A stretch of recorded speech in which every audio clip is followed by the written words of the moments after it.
In the small town of Riverdale, Massachusetts, justice was supposed to be blind, but when passion clouded judgment inside the very halls meant to uphold the law, it set in motion a series of events that would end with 2 people dead and countless lives shattered forever. Before we jump back in, tell us where you're tuning in from, and if this story touches you, make sure you're subscribed, because tomorrow I've saved something extra special for you. Judge Elaine Montgomery was known throughout her district as tough but fair, a rising star in the judicial system with an impeccable reputation and a promising future. That is, until she encountered inmate Marcus Blackwell, a charismatic defendant whose dangerous allure proved impossible for her to resist. What started as furtive glances across her courtroom soon escalated into secret meetings in chambers, courthouse, closets, and eventually a full-blown affair that defied every ethical boundary her position demanded she maintain. But there was something Marcus wasn't telling her, something that would turn their forbidden romance into a death sentence. By the time Judge Montgomery discovered she had contracted HIV from their encounters, Marcus had already been released on parole. What followed was a calculated quest for revenge that would leave both Marcus's new girlfriend and her brother lying dead in pools of blood, and a respected judge facing 2 counts of first-degree murder. This is the shocking true story of how passion, betrayal and rage collided inside the very institution meant to deliver justice, proving that sometimes the most dangerous criminals aren't always the ones behind bars. The Riverdale County Courthouse stood as a testament to small-town American justice, an imposing red brick building with white columns that had presided over the community for nearly a century. Inside courtroom number 3, Judge Elaine Montgomery ruled with a firm hand and unwavering principles. At 42 years old, she had ascended quickly through the ranks of the Massachusetts judicial system, earning respect from her peers and instilling appropriate fear in those who appeared before her bench. "All rise for the Honorable Judge Montgomery," the bailiff would announce each morning, and the room would stand in unison as she entered, her black robes flowing behind her like a shadow of authority. What made Judge Montgomery particularly effective was her background. Before donning the robes, she had spent 15 years as a prosecutor, specializing in violent crimes. She knew every trick in the book because she had once used them herself. Defense attorneys had learned the hard way that attempting to pull the wool over her eyes was a fool's errand. "Your Honor, we'd like to request a continuance due to some newly discovered evidence," a defense attorney might begin, only to be cut off by her piercing gaze. "Counselor, this is the 3rd such request. Unless you can demonstrate extraordinary circumstances in the next 30 seconds, we will proceed as scheduled," she would reply, her tone leaving no room for negotiation. Outside the courthouse, Elaine lived a quiet, almost monastic life. Divorced for 8 years with no children, she dedicated herself entirely to her career. Her modest colonial home in the better part of town was meticulously maintained, but rarely saw visitors. Colleagues who had known her for years couldn't recall a single instance of her attending social functions unless professionally obligated. Some whispered that she was still carrying the scars from her failed marriage to fellow attorney Richard Montgomery, who had left her for his much younger paralegal in a scandal that had briefly become local gossip fodder. "She poured everything into that career after the divorce," said Linda Stevens, the court clerk who had worked with Judge Montgomery since her appointment to the bench. "It was like she decided if she couldn't have a family, she'd marry the law. Instead, it was a Tuesday in October when Marcus Blackwell first appeared in her courtroom. The fall air had turned crisp, and the famous New England foliage painted the town in fiery reds and golds. Marcus stood accused of grand theft auto and aggravated assault, charges serious enough to potentially send him away for up to 15 years, given his prior record. At 36, Marcus possessed the kind of charisma that couldn't be contained, even by prison jumpsuits and handcuffs. Standing 6'2", with shoulders broad from years of prison workouts, he carried himself with a swagger that spoke of a man unaccustomed to taking orders. His dark eyes seemed to hold secrets, and when they met Judge Montgomery's across the courtroom that first day, something imperceptible passed between them. A current of recognition, perhaps, or simply the acknowledgement of two strong personalities. Sizing each other up, "State your name for the record," Judge Montgomery had instructed, her voice betraying nothing unusual. "Marcus Dominic Blackwell, Your Honor," he'd replied, his deep voice resonating through the courtroom with a hint of southern drawl that seemed out of place in Massachusetts. "You're not from around here, Mr. Blackwell," she observed. A deviation from her typical procedural efficiency. "No, ma'am. Originally from Georgia, but I've been moving around, finding work where I can." His eyes never left hers as he spoke, a subtle defiance in maintaining eye contact longer than protocol typically allowed. The public defender beside him shifted uncomfortably, clearly unused to his client engaging in unsolicited conversation. With the judge, "Well, Mr. Blackwell, regardless of where you're from, the laws of Massachusetts apply equally. Do you understand the charges against you?" She regained her professional distance. "I understand them, Your Honor. I just don't agree with them," he replied with a hint of a smile that seemed designed to provoke. The case itself was straightforward. Marcus had allegedly stolen a car from a local dealership during a test drive, and when confronted by the salesman who had followed in another vehicle, Marcus had struck him, breaking his jaw. The evidence was substantial: security footage, witnesses, even Marcus's fingerprints all over the vehicle. What should have been an open and shut case, however, became surprisingly complex when Marcus fired his public defender during the second hearing and opted to represent himself. "Your Honor, with all due respect to Mr. Jensen here, I believe I can better articulate the unique circumstances of my situation," Marcus had announced, causing a ripple of murmurs through the courtroom. "Mr. Blackwell, representing yourself is rarely advisable, particularly for someone with your extensive experience with the legal system," Judge Montgomery had cautioned, reviewing the file that detailed his 3 prior convictions for various property crimes. "All the more reason I should represent myself, Your Honor. No one knows my case better than I do." Against her better judgment, Judge Montgomery granted his request after the mandatory competency evaluation suggested he was indeed capable of understanding the proceedings. This decision meant Marcus would require additional hearings and procedural guidance, time spent in her presence that would not have been necessary had he kept his attorney. It was during these extended proceedings that Elaine began to notice things about Marcus that went beyond the case facts. The way his hands moved expressively when he spoke, how he'd studied legal precedents during his previous incarcerations and could cite relevant cases with surprising accuracy. The intelligence behind his questions suggested that a man who, had life dealt him different cards, might have stood on the other side of the law. "Interesting argument, Mr. Blackwell," she found herself saying after he made a surprisingly nuanced point about the chain of custody for evidence. "While I'm not persuaded in this instance, I appreciate the thoroughness of your research." For his part, Marcus seemed to absorb her every word, watching her with an intensity that should have made her uncomfortable but instead stirred something long dormant. During one hearing, he appeared with a fresh scar above his right eyebrow, evidence of a jailhouse altercation. "What happened to your face, Mr. Blackwell?" she asked during a sidebar, surprising herself with the personal inquiry. "Some men don't appreciate when others try to better themselves, Your Honor," he replied quietly. "The prison library is apparently not meant for men like me."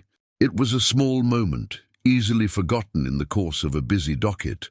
But that night, Elaine found herself thinking about it as she sat alone in her study, glass of red wine in hand. There was something in his determination that reminded her of herself, that drive to overcome circumstances and expectations. The trial lasted 3 weeks, and despite Marcus's admirable self-defense, the evidence was overwhelming. When the jury returned with a guilty verdict, Elaine felt an unexpected twinge of disappointment. Sentencing was scheduled for the following month, and in the intervening weeks, she received a handwritten letter from the county jail. "Your Honor," it began in surprisingly elegant penmanship, "I want to thank you for the fairness you showed me during my trial. While I disagree with the outcome, I cannot fault the process. You gave me more consideration than most in your position would have. I've reflected on my actions and recognized that regardless of my intentions, I broke the law. I only ask that in sentencing, you consider that I am capable of being more than my worst decisions. Respectfully, Marcus Blackwell." The letter was entirely appropriate, nothing that could be construed as crossing any line, yet Elaine read it multiple times, trying to decipher what lay between the carefully crafted lines. She placed it in his file, telling herself it would be one factor among many in determining his sentence. On the day of sentencing, Marcus stood before her in a prison-issued outfit, somehow maintaining his dignity despite the circumstances.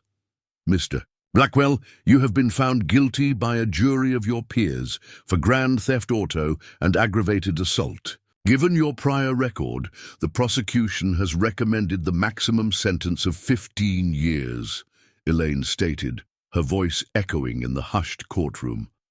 "However, I have taken into account your letter, your conduct during these proceedings, and the fact that while serious, your crimes did not result in life-threatening injuries." She paused, aware that what she was about to do deviated from her typical approach to repeat offenders. "I hereby sentence you to 8 years at Riverdale Correctional Facility, with the possibility of parole after serving 4 years contingent upon your participation in educational and vocational rehabilitation programs." The prosecutor's face registered surprise. Judge Montgomery was known for her tough sentences, particularly for those with prior convictions. Marcus's expression remained neutral, but his eyes conveyed a message of gratitude that seemed to reach across the courtroom, directly to her. Preparing and narrating this story took us a lot of time, so if you are enjoying it, subscribe to our channel. It means a lot to us. Now back to the story. "Thank you, Your Honor," he said simply. What should have been the end of their interaction was, in fact, just the beginning. 2 months after Marcus began serving his sentence, Judge Montgomery received a request to visit Riverdale Correctional Facility as part of a new judicial outreach program. The initiative, designed to help judges better understand the impact of their sentencing decisions, involved periodic visits to observe prison conditions and rehabilitation programs. Elaine volunteered immediately, telling herself it was her professional duty to understand the consequences of her decisions. It wasn't until she saw her schedule that she realized her first visit would include observing the creative writing program where Marcus Blackwell had become a standout participant. The prison was a stark concrete complex surrounded by layers of razor wire located just outside town. As Elaine passed through security, surrendering her personal effects and submitting to the standard screening procedures, she felt an unfamiliar flutter of anticipation. She told herself it was merely the novelty of the environment. After all, while she had sent countless individuals to prison, she had rarely seen the inside of one. Warden Thomas Richardson led the small group of judges through various facilities, the cafeteria, medical unit, and general housing areas before arriving at the education wing. "This is one of our success stories," Richardson explained, as they approached a classroom where about 15 inmates sat at desks, pens in hand. The creative writing program has shown real results in terms of reduced behavioral incidents and improved communication skills. From the doorway, Elaine immediately spotted Marcus, his head bent over his notebook, completely absorbed in his writing. As if sensing her presence, he looked up, and for a brief moment surprise registered on his face before he composed himself into a respectful nod. The instructor, a local community college professor named Sarah Jenkins, invited the judges to walk around and observe the men's work if they were willing to share. Most inmates seemed proud to display their efforts to these unexpected visitors. When Elaine approached Marcus's desk, he slid his notebook toward her without prompting.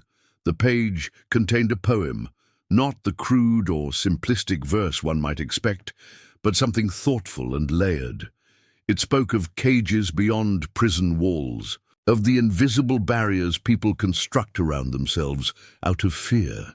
The final lines read, "The truly imprisoned never see their bars, gilded though they may be." "This is quite good," she said quietly, aware of maintaining professional distance despite the unexpected connection she felt to his words. "Freedom comes in many forms, Your Honor," he replied, his voice low enough that only she could hear. "Some of us find it even here." That brief exchange marked a turning point, though Elaine wouldn't recognize it as such until much later. Over the next several months, she volunteered for the Judicial Outreach Program with increasing frequency. Each visit inevitably included some interaction with Marcus, always in plain sight of others, but increasingly personal in nature. During her third visit, he presented her with a bound collection of writings from the program, which included 3 of his pieces. "We're allowed to give these to visitors as part of the program," he explained, as Warden Richardson nodded nearby. "I thought you might appreciate seeing the progress some of your decisions have made possible." The word decisions hung between them, heavy with unspoken meaning. Elaine accepted the booklet, careful to maintain the appropriate professional demeanor. "Thank you, Mr. Blackwell. I look forward to reading it." That night, alone in her home, she devoured his writings, stories and poems that revealed layers to the man she had never suspected existed. One piece in particular, a short story about a woman trapped in a life of rigid expectations who finds unexpected liberation through an encounter with someone society had deemed unworthy, left her wondering how much of it was fiction and how much was directed at her. 6 months into his sentence, Marcus earned a position as a trustee in the prison library, a coveted job that afforded him greater freedom of movement within the facility. It was there, among the stacks of law books and dog-eared paperbacks, that he and Judge Montgomery first spoke without others in immediate earshot. She'd come to the library to review some materials for the outreach program when she found him reshelving books in a quiet corner. "Your Honor," he acknowledged with a slight bow that somehow managed to convey respect without subservience. "Looking for something specific?" "The statute compilations, actually. Warden Richardson mentioned you had a complete set." "Third row toward the back," he replied, gesturing. "Would you like me to show you?" The library was technically open, with a guard posted at the entrance, but the tall shelves created pockets of privacy. As they walked to the back section, Elaine found herself hyper-aware of his proximity, of the fact that no robes or bench separated them now. "You've made quite an impression here," she commented, keeping her voice professional. "The warden speaks highly of your progress." "I'm merely trying to make the most of the opportunity you gave me," he replied. 8 years instead of 15 makes a significant difference in a man's outlook. When they reached the legal section, he pulled down a heavy volume and handed it to her. As she took it, their fingers brushed briefly, a momentary contact that sent an unexpected jolt through her. "Judge Montgomery," he said, his voice dropping lower, "may I speak freely for a moment?" She should have declined. She should have maintained the boundary that her position demanded. Instead, she nodded. "I've never met anyone who sees me as a person rather than just another file," he continued. The way you listen, really listen. When I speak, it's something I've rarely experienced, especially from someone in your position. Mr. Blackwell, Marcus, he interrupted gently. In here, when it's just us talking about books and ideas, couldn't I just be Marcus? The request was simple, human, and completely inappropriate. It was also impossible for her to refuse at that moment. Marcus, she acknowledged, the name feeling intimate on her lips. You should know that I can't offer you any special treatment. I've never asked for any, he replied. Only to be seen as I am, not as my record defines me. The conversation lasted only minutes before another inmate entered the section, causing them to step apart. But those few minutes had crossed a line that Elaine had never before approached in her career. Over the next few weeks, their encounters became more frequent, always explainable, always technically within the boundaries of the outreach program, but increasingly charged with unspoken tension. She found reasons to visit the prison library. He made sure to be working when she did. I finished your story, she told him during one such visit, referring to a new piece he had included in the program's quarterly publication. The one about the man who builds a boat in his basement, knowing he'll never sail it. What did you think it meant? He asked, shelving books nearby, maintaining appropriate distance while the guard glanced periodically in their direction. That. Some dreams sustain us even when they're impossible, she replied. But I wondered why he didn't just move somewhere near the water. Marcus smiled. Maybe he was serving a sentence of his own making. The double meaning hung between them, neither acknowledging it directly. It was during her 8th visit to the facility, nearly 10 months into Marcus's sentence, that everything changed. She had come to observe a debate program in which he was participating, watching with poorly concealed pride as he articulately argued his position on criminal justice reform. Afterward, as the inmates were being escorted back to their units, a fight broke out in the corridor. In the chaos that followed, guards rushing to separate the combatants, inmates being quickly secured, Marcus was shoved against a wall near where Elaine stood. A guard's baton caught him across the face, opening a gash on his cheekbone, though he hadn't been involved in the altercation. He wasn't part of it, Elaine found herself shouting, stepping forward despite protocol. Officer, he was just standing. There! The guard, focused on containing the situation, barely registered her protest, but Marcus looked at her, blood trickling down his face, with an expression of such gratitude and something deeper that she felt exposed, as if every thought she'd been suppressing was suddenly visible. Later, after order had been restored, she insisted on checking that he received proper medical attention, using her judicial authority to follow up on the incident. She found him in the infirmary, sitting on an examination table as a nurse applied. Butterfly bandages to his cheek, Your Honor, the nurse acknowledged, surprised by her presence. Did you need something? I wanted to ensure that Mr. Blackwell was properly treated. He was incorrectly injured during that altercation, Elaine replied, maintaining her professional tone despite the racing of her heart. I'm fine, Your Honor, Marcus assured her, his eyes conveying much more than his words. Hazard of the environment. I'll leave you to finish up, the nurse said, placing the last bandage. Just keep it clean and come back if it shows any signs of infection. She stepped out to retrieve something from a supply cabinet down the hall, leaving them momentarily alone. In that brief window of privacy, everything shifted. You stood up for me, Marcus said quietly. No one's done that for me since I was a kid. It was the right thing to do, she replied, but they both knew it was more than judicial fairness that had prompted her outburst. Elaine, he said, using her first name for the first time, crossing a boundary that could never be uncrossed. I think about you, when I'm alone in my cell at night, when I'm writing, when I'm just trying to get through another day in here. I think about the way you look at me like I'm worth something.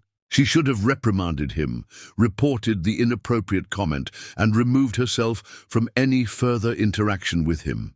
Instead, she took a step closer. "This can't happen," she whispered, even as she reached out to touch the uninjured side of his face. "It already has," he replied, and when his hand covered hers, the contact sent a current through her that broke every oath she had ever taken to uphold the law and her position. The sound of the nurse returning broke them apart, but the line had been irrevocably crossed. What followed was a carefully orchestrated dance of manufactured reasons for contact, additional program observations, follow-ups on the incident report, discussions about the educational initiatives that just happened to require her presence. In areas where Marcus worked, their first kiss came 3 weeks later, in the momentary privacy of the library's reference section during inventory. Quick, forbidden, and carrying the electric charge of the taboo. Their first intimate encounter occurred in a rarely used storage room, adjacent to the education wing, where Marcus had been assigned to organize supplies as part of his trustee duties. "We could lose everything," she had whispered against his neck as his hands learned the body beneath her carefully tailored suit.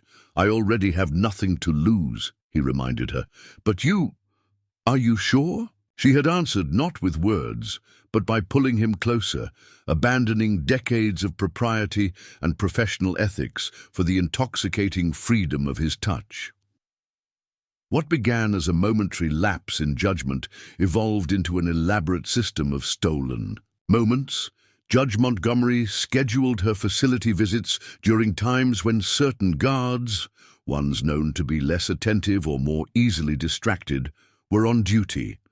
Marcus manipulated his trustee assignments to maximize potential contact. They developed a code in the books they exchanged, underlined words that formed messages, folded pages that signaled possibilities. For 8 months, they maintained their secret, becoming increasingly bold in their encounters. A supply closet, a car in the far corner of the visitor parking lot during a thunderstorm that kept the perimeter guards in their stations. Once even in her chambers late at night, after she had arranged for him to be transported for a special hearing regarding his educational progress, a legitimate proceeding that concluded with the bailiff escorting other officers to a late dinner, leaving the prisoner nominally secured but practically alone with the judge for 40 precious minutes. The recklessness escalated gradually, each successful encounter emboldening them for the next. Neither stopped to consider the potential consequences beyond discovery and professional ruin, and neither could have anticipated the true price of their forbidden affair. 14 months into his sentence, Marcus became eligible for a medical furlough to attend his mother's funeral in Georgia. Judge Montgomery, using her influence and citing his exemplary record in the rehabilitation programs, ensured the request was granted despite opposition from the district attorney's office. "He's demonstrated significant rehabilitation," she argued to the review board, careful to mask her personal interest behind a veneer of judicial progressivism. "Allowing him to attend his mother's funeral under supervision is both humane and consistent with our goal of maintaining family connections for successful reintegration." The furlough was granted, 48 hours under the supervision of 2 transport officers. What no one knew was that Marcus had been experiencing night sweats and unusual fatigue for several weeks. He had attributed it to stress and the poor conditions of prison life, sharing his symptoms with Elaine only in passing. "I'm just run down," he had assured her during their last encounter before his trip. "The food here isn't exactly healthy. Food, and I haven't been sleeping well thinking about my mom." When he returned from the funeral, however, the symptoms had worsened. A routine prison medical check revealed elevated lymph nodes and concerning blood work. Further testing confirmed what would change everything.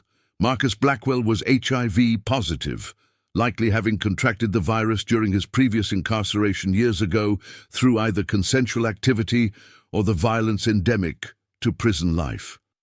Diagnosis was delivered to him privately by the prison doctor, who was bound by medical ethics to maintain patient confidentiality unless there was clear evidence of immediate danger to others. Marcus, stunned by the news, faced a devastating choice: reveal his condition to Elaine and the authorities, effectively confessing to their illicit relationship, or keep silent and pray that he hadn't transmitted the virus to the woman who had risked everything for him. He chose silence. For 2 more months their affair continued, though Marcus invented reasons to limit their physical contact. Stress, concerns about increasing scrutiny, a minor skin condition he didn't want to risk spreading. Elaine, still blinded by the intoxication of their forbidden connection, accepted these explanations without question. Then came the news that would set the final tragedy in motion. Marcus was being granted early parole. His exemplary behavior, participation in every available rehabilitation program, and the advocacy of several staff members and, unbeknownst to the board, the behind-the-scenes support of Judge Montgomery, had made him a prime candidate for release at his first eligibility hearing.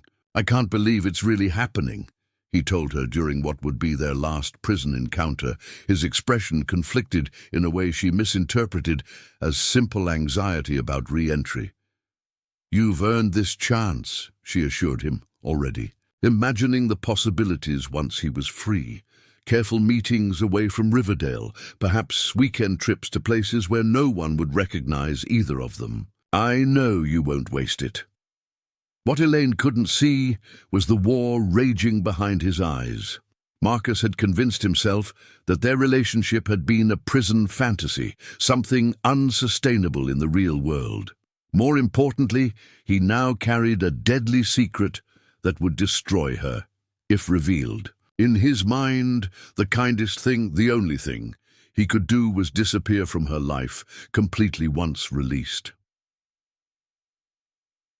On the day of his parole, Judge Montgomery arranged to be present at the administrative building, ostensibly to observe the process for her judicial outreach report.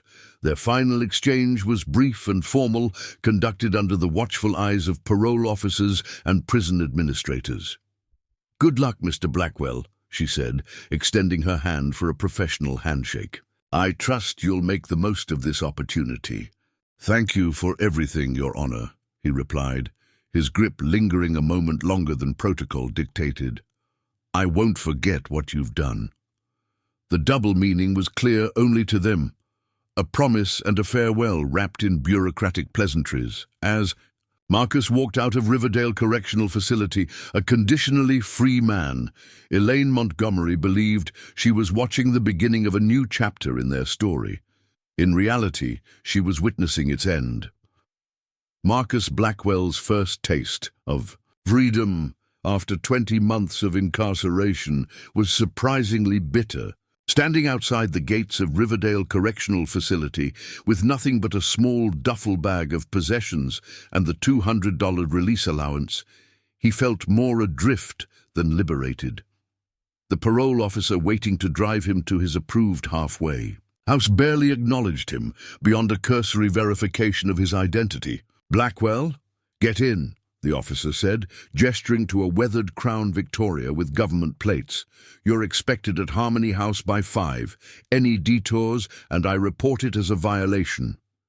The halfway house, located in the industrial district of neighboring Millfield, was a converted motel with peeling paint and security cameras mounted at every corner. Each resident received a narrow room with a twin bed, a 3-drawer dresser, and strict curfews. The shared bathrooms featured timers on the showers and signs warning that any evidence of drug use would result in immediate return to prison. "You'll have 3 weeks to find employment," the house manager, a former corrections officer named Frank Dawson, informed him during intake. "Work search begins tomorrow morning.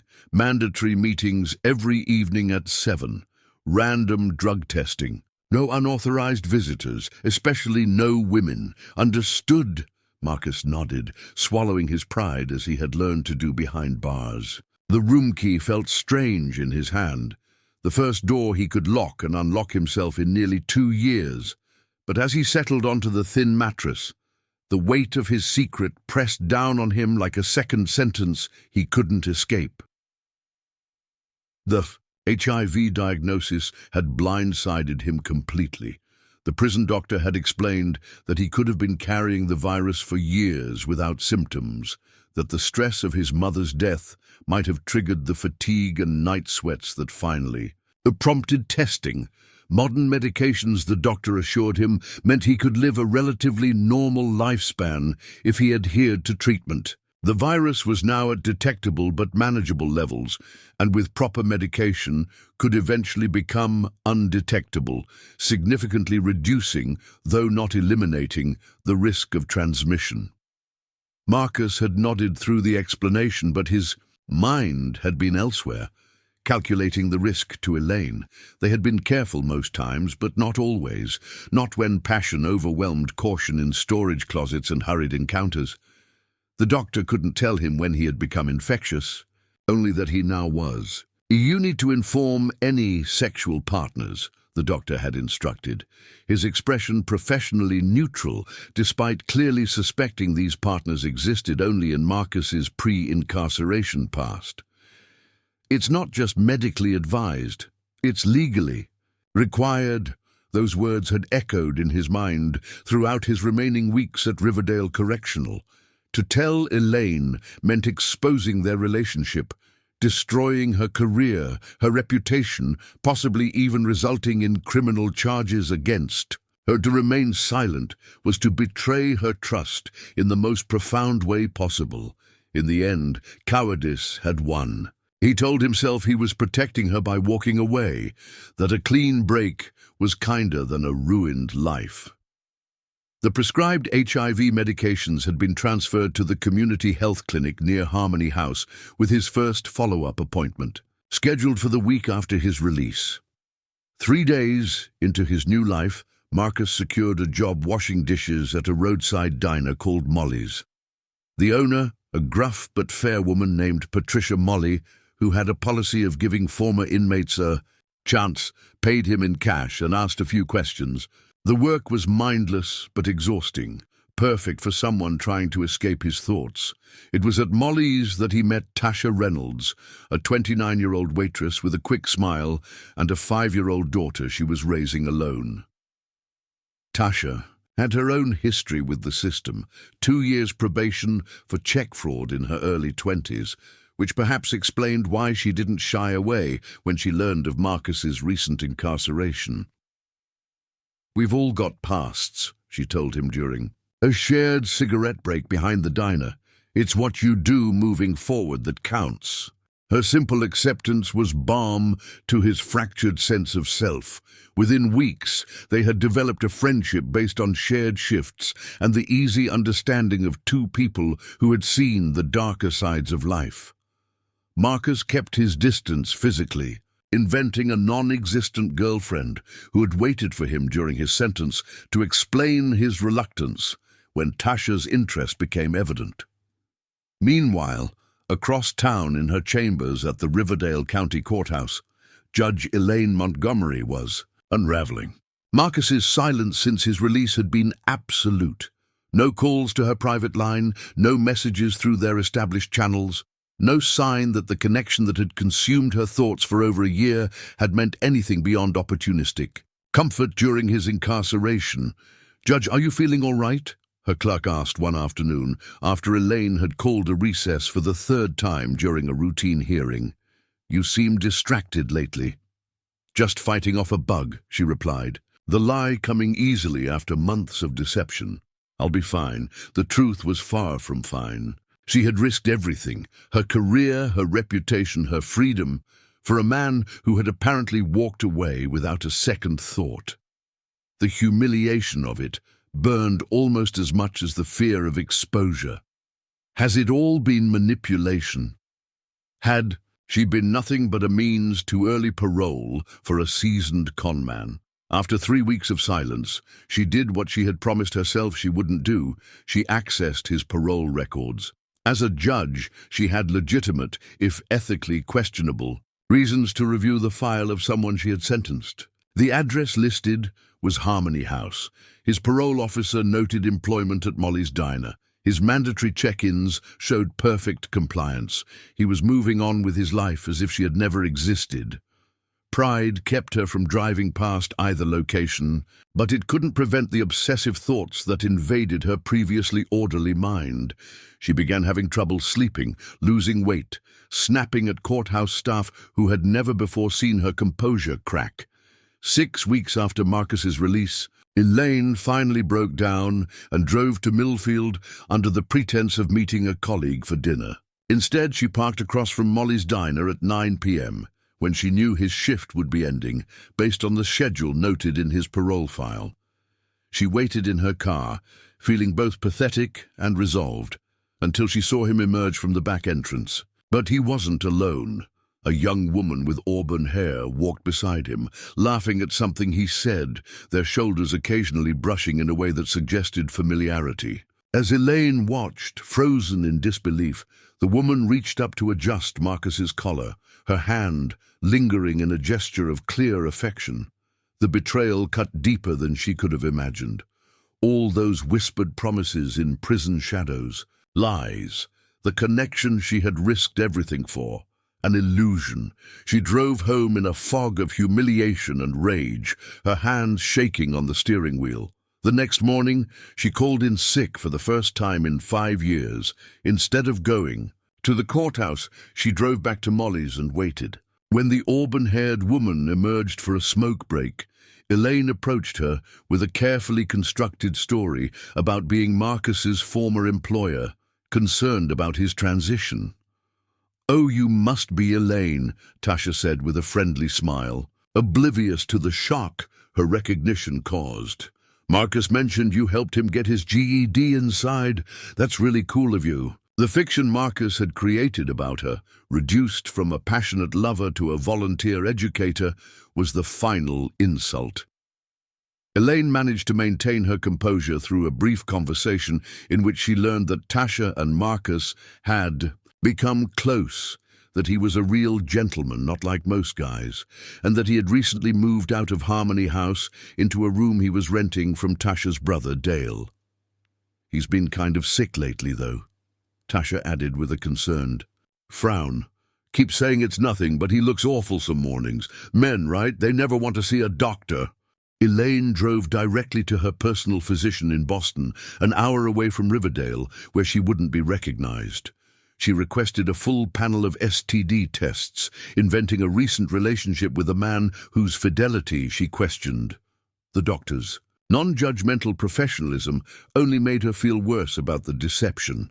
3 days later, the call came.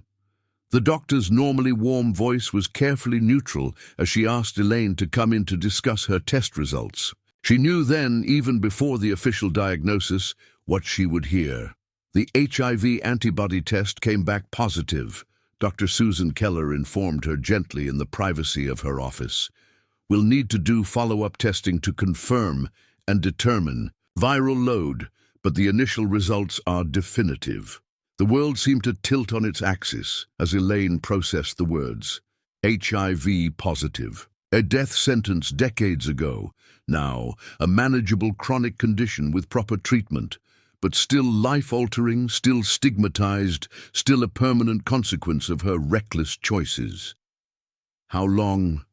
she began, her voice unrecognizable even, to herself. "How long would it take after exposure to show up positive?" "It varies, but antibodies typically develop within 3 to 12 weeks of infection," Dr. Keller explained, her clinical tone offering something to cling to amid the emotional chaos. "Based on the timeline you provided of your relationship concerns, the transmission likely occurred within the past 6 months. 6 months. During their prison encounters. While Marcus had been in state custody under her judicial authority, engaged in a relationship that violated every ethical and professional boundary. He had known, he must have known, and said nothing. "I need to begin treatment immediately," Elaine stated, her judge's composure reasserting itself around the edges of her shock. "And I need absolute confidentiality." "Of course," Dr. Keller assured her. "We'll start you on antiretroviral therapy today. With proper adherence, you should be able to achieve an undetectable viral load within 3 to 6 months. Many people with HIV now live normal lifespans with minimal health complications." The medical facts provided cold comfort as Elaine drove back to Riverdale with a prescription that would now be part of her daily life forever.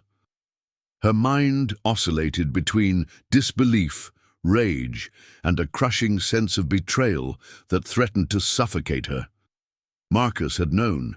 He had continued their relationship, knowing he could infect her. And when he was released, instead of warning her, he had simply walked away, straight into the arms of another unsuspecting woman who was now also at risk. The thought of Tasha, young, smiling, with a child who depended on her, potentially facing the same diagnosis, crystallized Elaine's rage into something colder and more focused. It wasn't just about her betrayal anymore. It was about stopping a man who was carelessly destroying lives. For 3 days, Elaine maintained her exterior routine while her interior world collapsed.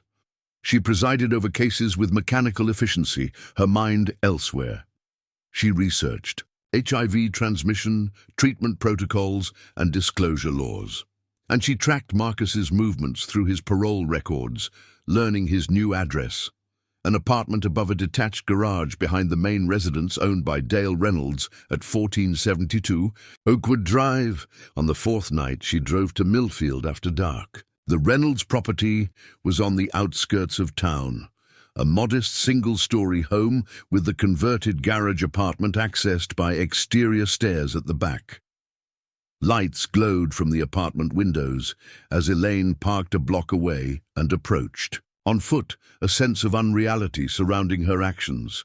She had no clear plan, only an overwhelming need to confront the man who had sentenced her to a lifetime of medication and secrecy, to warn the woman he was now involved with, to make him face what he had done. The main house was dark, except for a blue television glow visible through the front windows. Elaine circled to the back, where wooden steps led up to Marcus's apartment door. She hesitated at the bottom, suddenly aware of the madness of what she was doing. She was a judge, arriving unannounced at night at the home of a parolee with whom she had had an illicit relationship. Every aspect of the situation was professionally and personally catastrophic. Before she could retreat, the door at the top of the stairs opened.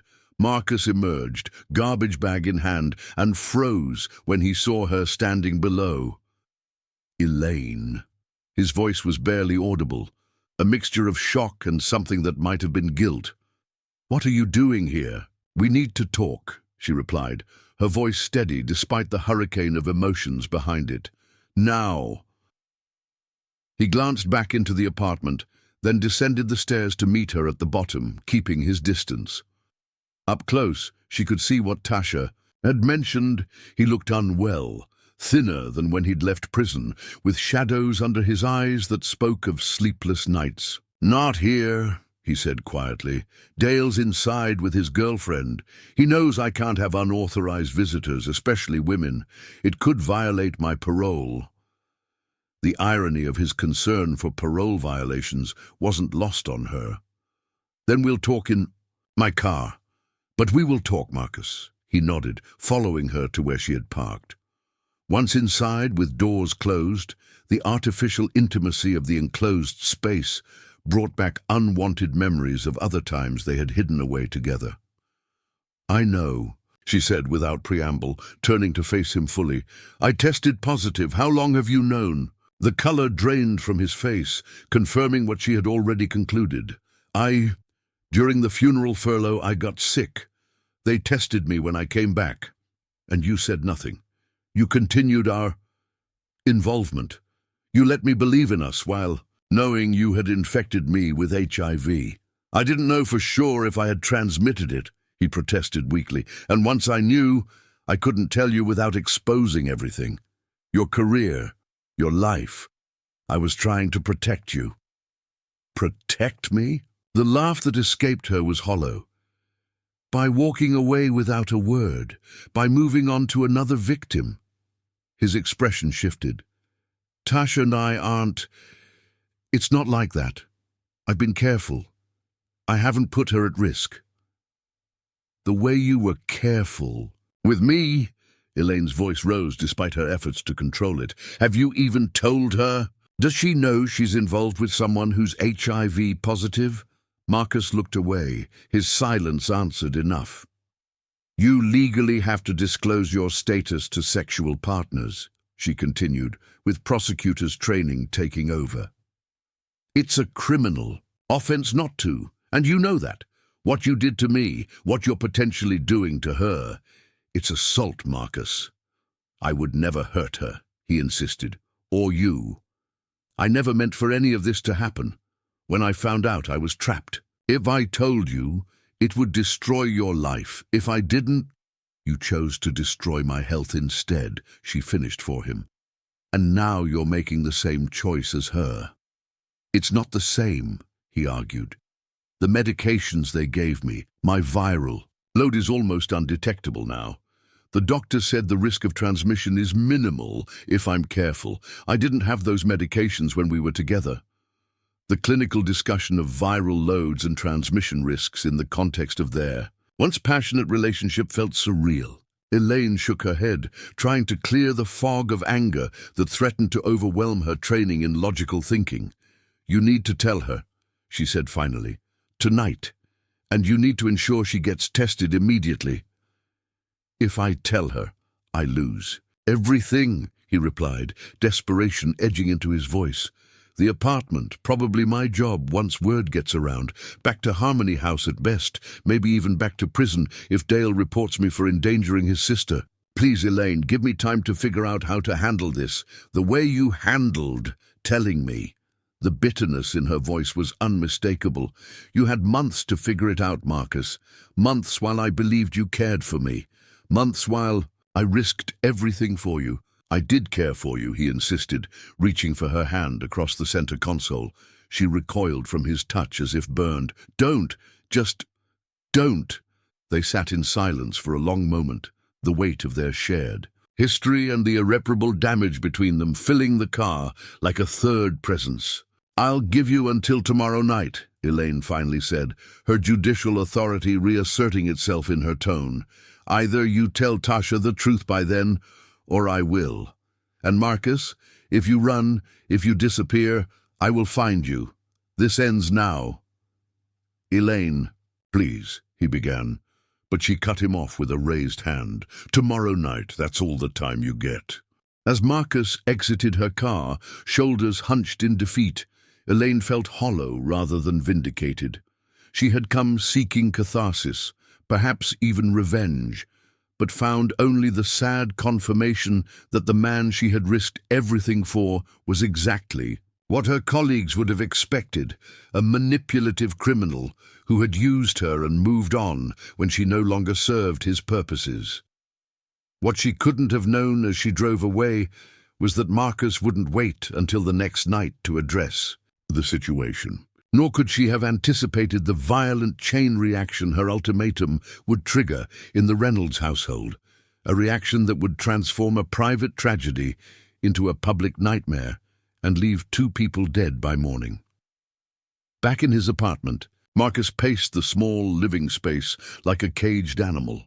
The confrontation with Elaine had shattered the fragile denial he'd constructed around his situation. He had genuinely convinced himself that walking away from her had been an act of protection, that his new life with its careful boundaries around Tasha was sustainable. Now those illusions lay in ruins. By tomorrow night, everything would collapse. His housing, his job, his tenuous freedom. Dale Reynolds had been clear when offering the apartment that his sister's well-being was his primary concern. Learning that Marcus had potentially exposed her to HIV would not end well. As panic rose in his chest, Marcus's gaze fell on the half-empty bottle of whiskey Dale had left after their poker game the previous night.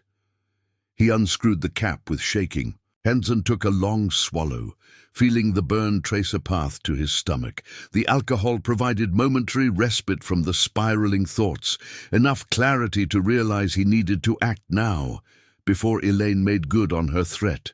He needed to talk to Tasha before anyone else did. He needed to try to explain, and most of all, he needed to convince Dale that he hadn't knowingly put his sister at risk. Draining another shot of whiskey for courage, Marcus grabbed his jacket and headed for the main house, unaware that his attempt at damage control would lead to consequences far deadlier than anything he had imagined. The Reynolds home sat quiet under the autumn night sky as Marcus descended the stairs from his apartment and crossed the small yard to the back door. The kitchen light was on, spilling yellow warmth onto the weathered deck. Through the window, he could see Dale moving around inside, alone. No sign of Tasha or her daughter. A small mercy, he thought. Having this conversation with just Dale. First might be easier. He knocked lightly on the doorframe, steeling himself for what was to come. Dale looked up, surprise registering on his face before he moved to unlock the door. "Marcus, everything okay?" Dale Reynolds was 34, 4 years older than his sister Tasha, with the same auburn hair but a stockier build from years working construction. Unlike many who learned of Marcus's criminal history, Dale had shown neither judgment nor curiosity when offering the apartment. "Everyone deserves a second chance," had been his only comment on the matter. "We need to talk," Marcus said, the echo of Elaine's words to him earlier sending a chill down his spine. "It's important." Dale gestured to the kitchen table, concerned about replacing his earlier surprise. "Tasha's not here. She took Lily to her friend's place for a sleepover. What's going on?" Marcus sat heavily, the whiskey courage already fading. "I haven't been completely honest with you, or with Tasha." Dale's expression hardened slightly. "What kind of not honest are we talking about? Because if you're into something illegal while on parole—" "It's not that," Marcus interrupted. "It's medical. During my time inside, I contracted HIV. The statement hung in the air between them, Dale's face transitioning from confusion to dawning comprehension to something darker. "You've been spending time with my sister," he said slowly, his voice dropping an octave. "Around my niece." "It's not transmitted through casual contact," Marcus hastened to explain. "And Tasha and I haven't. It's not like that. I swear." "Don't lie to me." Dale stood, towering over the table. "I've seen how she looks at you. How do you look at her?" "Nothing's happened," Marcus insisted, though the flirtation, the close conversations, the almost moments between them made the statement feel hollow even to his own ears. "I care about her too much to put her at risk." "Care about her?" Dale laughed, a harsh sound devoid of humor. "You've been hiding something that could kill her, and you claim to care?" "The medications I'm on make the risk of transmission extremely low," Marcus explained, desperation creeping into his voice. "My viral load is almost undetectable now. I needed time to figure out how to tell her without ruining everything." "How'd you get it?" Dale demanded, his hands braced on the table, knuckles white. "Inside, you said. What, you were someone's bitch in there?" The crude assumption ignited a flash of anger in Marcus. "It wasn't like that. Could have been a fight or a bad tattoo needle. Doesn't matter how." "Doesn't matter." Dale straightened, disgust evident on his face. "It matters to my sister. It matters to me. I let you into our lives, near my niece." "I'm not a threat to either of them," Marcus insisted. "HIV isn't what it was in the 80s. With proper medication, save the public." "Service announcement," Dale cut him off. "Does Tasha know? Have you told her?" "Not yet. That's why I'm here. I wanted to explain to you first, so you'd understand I never meant to—" "To what? Lie? Endanger my family?" What exactly didn't you mean to do, Marcus? Dale paced the small kitchen, running a hand through his hair. Jesus, you need to leave. Tonight. Pack your stuff and get out. Please, Dale, where am I supposed to go? If I end up back at Harmony House, my parole officer will want to know why. It could violate my conditions. That's your problem, not mine. Dale's voice was cold now, controlled fury evident in every syllable. You should have thought about your parole before lying about something like this. Marcus stood, trying one last approach. At least let me talk to Tasha myself. I owe her that much. You don't get to decide what you owe her, Dale snapped. I want you gone before she gets back. I'll explain it to her. You can't just... I can and I will. Dale moved toward him, using his height advantage to force Marcus back toward the door. You've got 30 minutes to get your stuff and go.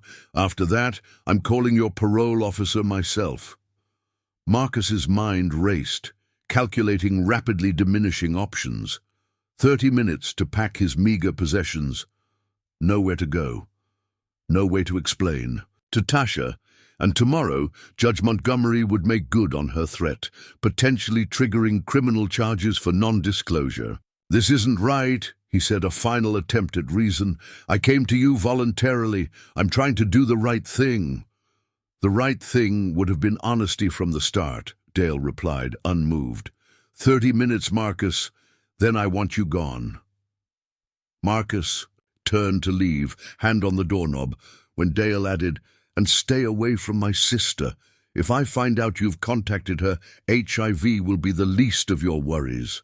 Something in the threat, in the dismissal after Marcus had finally found the courage to come clean, snapped the tenuous control he'd maintained.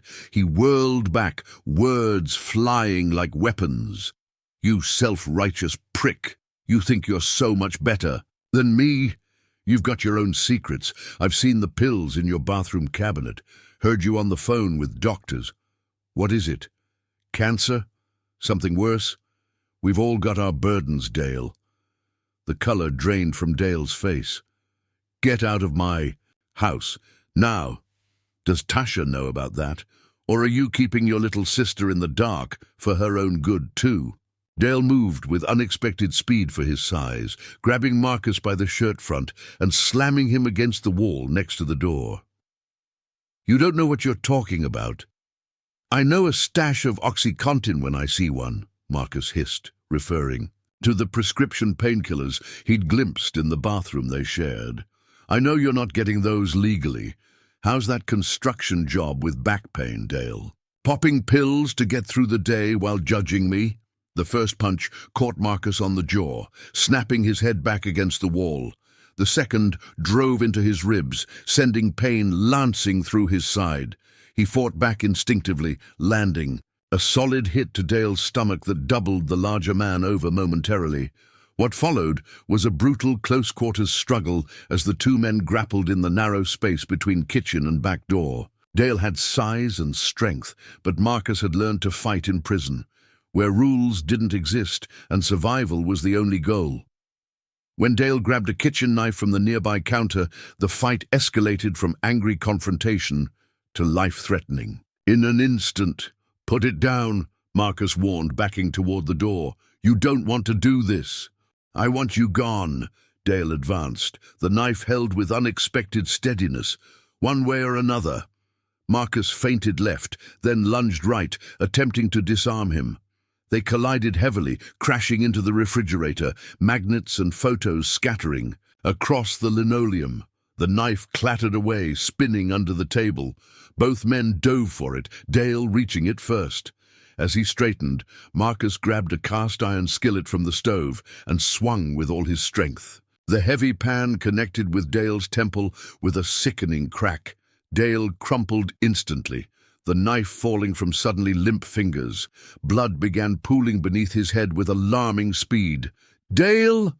Marcus dropped to his knees beside the motionless man, panic replacing rage. "Dale, get up!" No response, no movement, no rise and fall of chest indicating breath. Marcus pressed trembling fingers to Dale's neck, searching for a pulse he already suspected wasn't there. Nothing. The single blow, combined with Dale's head striking the edge of the table as he fell, had been catastrophic. "No, no, no," Marcus muttered, scrambling backward until his spine hit cabinets. This wasn't supposed to happen. His mind raced through options that narrowed with each passing second. Call 911? They'd arrest him immediately. A parolee with a violent record, standing over the body of his landlord. Returned to prison, this time for manslaughter at minimum, murder at worst. Everything he'd worked for, gone in an instant. Run? Where? How far could he get before they found him? A fugitive with HIV, no money, no resources. And Tasha would return, to find her brother dead on their kitchen floor. Tasha. The thought of her sent a fresh wave of despair through him. She would learn everything now. His HIV status, his fight with Dale, his responsibility for her brother's death. The one person who had shown him unconditional acceptance would hate him forever.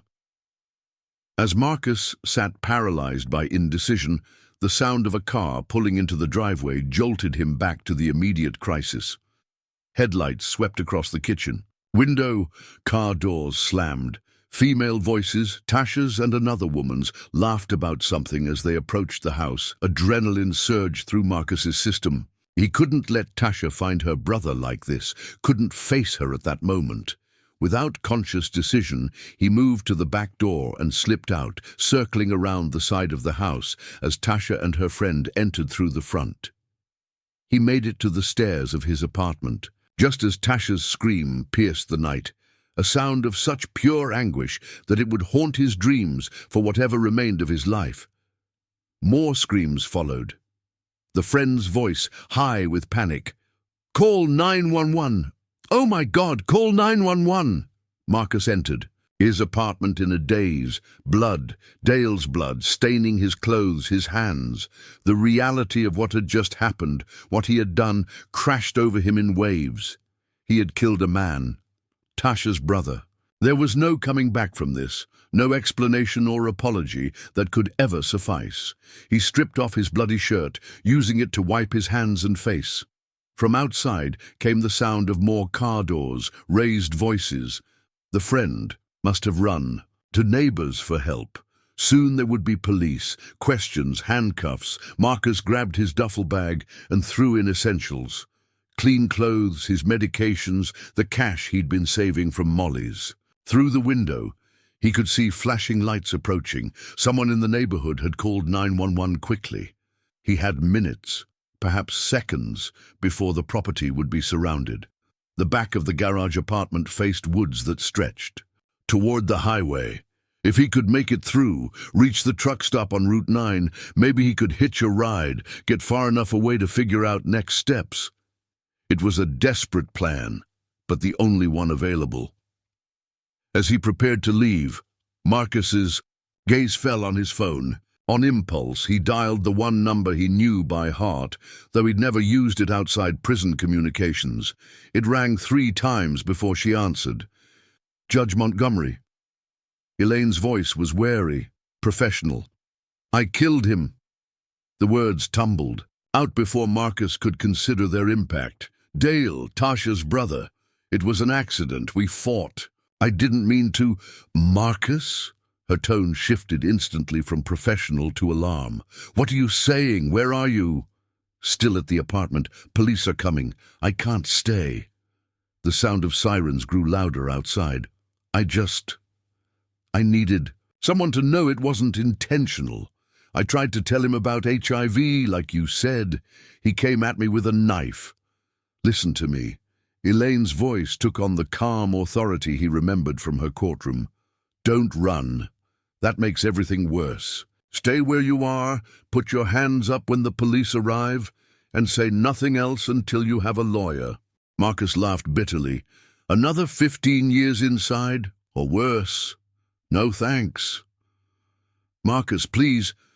"I'm sorry for what I did to you," he interrupted, the words rushing out as headlights swept across his window. Police had arrived at the main house.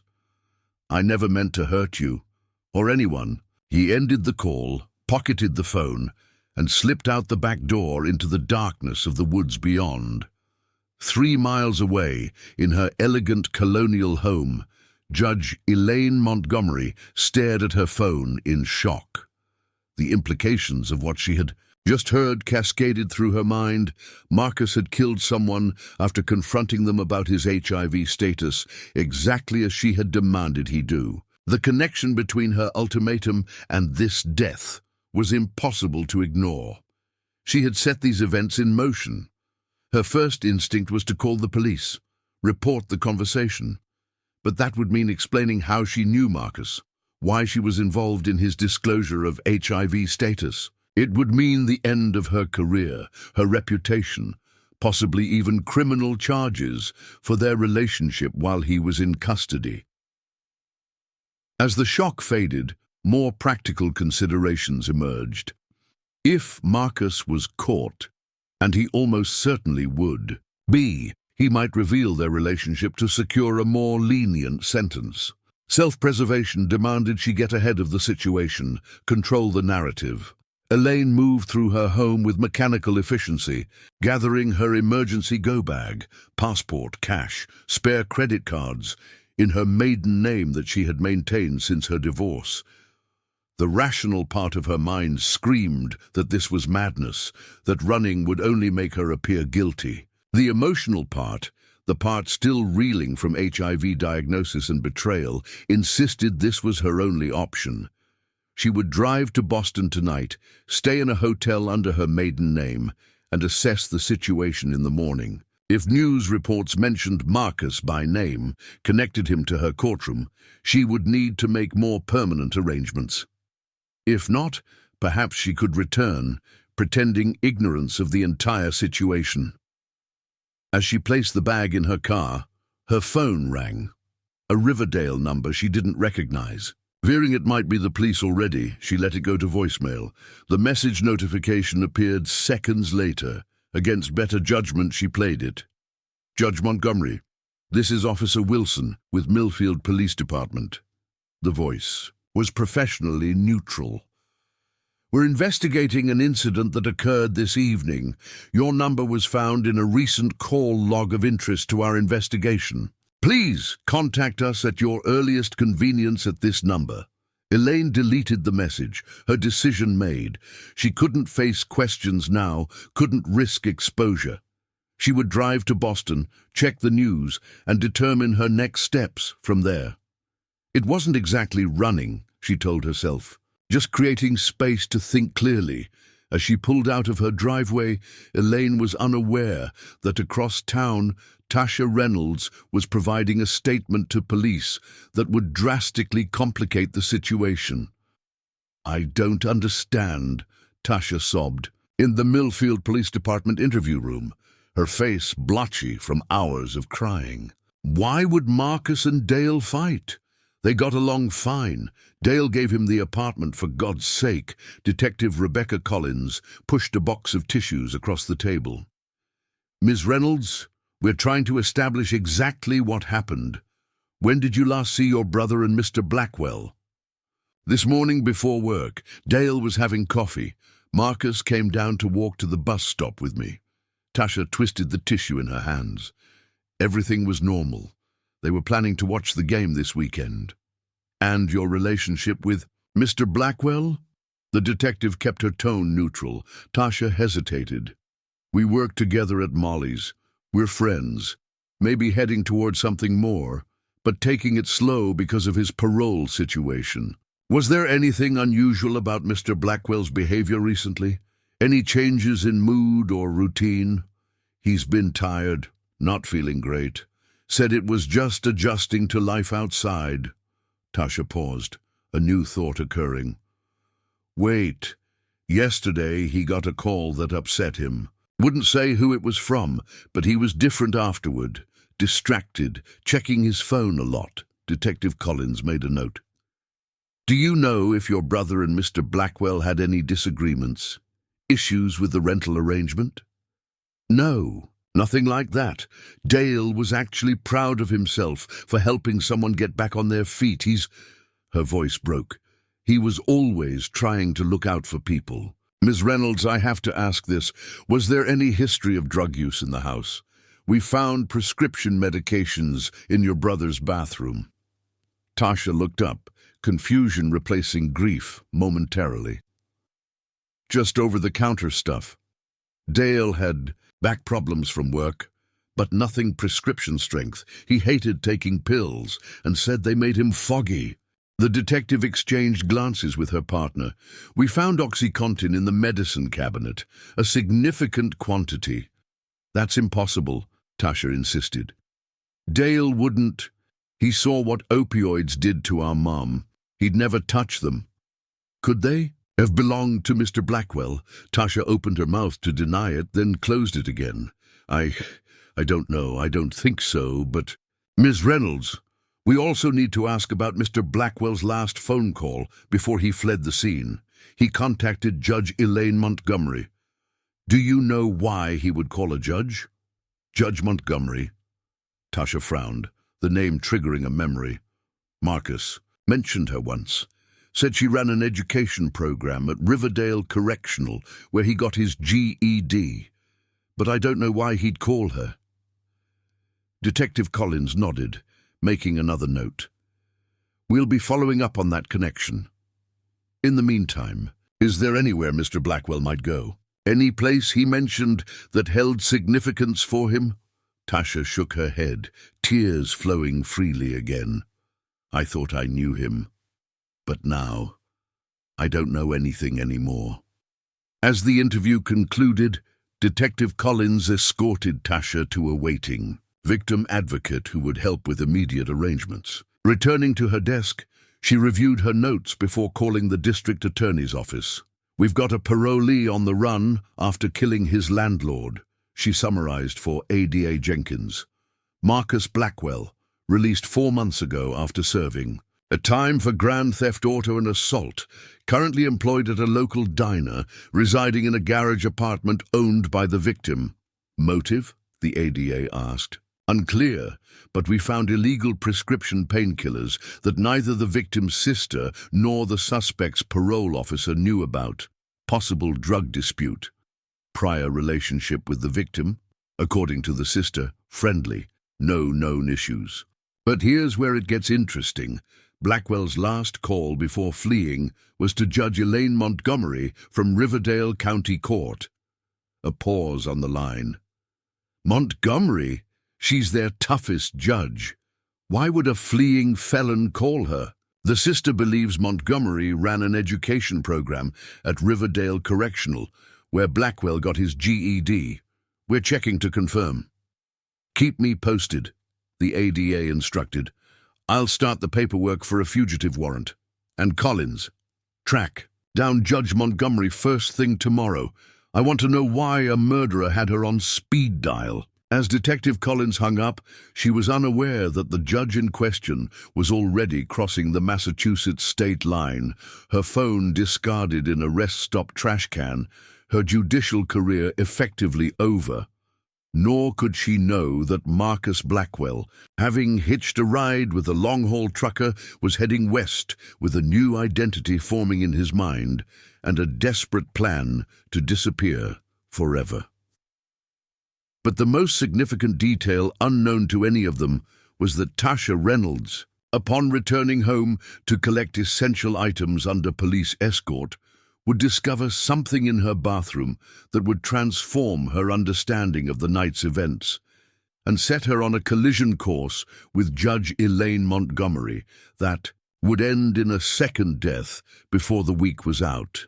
The morning after Dale Reynolds's death broke clear and cold over Millfield, the kind of crisp autumn day that typically brought residents outdoors to enjoy the foliage. Instead, the neighborhood around Oakwood Drive remained unnaturally quiet, yellow police tape fluttering around the Reynolds property, marking it as a crime scene. Inside the modest home, Tasha Reynolds moved like a ghost through rooms now foreign to her. 2 officers stood respectfully near the front door while she gathered essentials for herself and her daughter Lily, who was staying with a friend's family, still unaware her uncle was dead. "Take your time, Mom," the younger officer said, his discomfort with the situation evident. "Just try not to disturb anything in the kitchen area." Tasha nodded mechanically. The kitchen was the last place she wanted to go, though the bloodstains had been partially cleaned after the coroner removed Dale's body. She needed toiletries, clothes, her daughter's favorite stuffed rabbit, normal things to maintain some semblance of routine in a world suddenly shattered. In the bathroom she shared with Lily, Tasha methodically gathered toothbrushes, her daughter's, special detangling shampoo, and the prescription allergy medication Lily took daily. The mundane task provided momentary distraction from the horror of the past 12 hours. As she reached for her makeup bag beneath the sink, her hand brushed against something tucked behind the pipes, a small cosmetic pouch she didn't recognize. Curious despite her grief-fogged mind, she pulled it out and unzipped it. Inside were 3 orange prescription bottles and a small notebook. The names on the bottles stopped her breath. Marcus D. Blackwell. The medications were ones she didn't recognize. Biktarvy, Descovy. The 3rd bottle contained a generic form of Xanax. With trembling hands, she opened the notebook.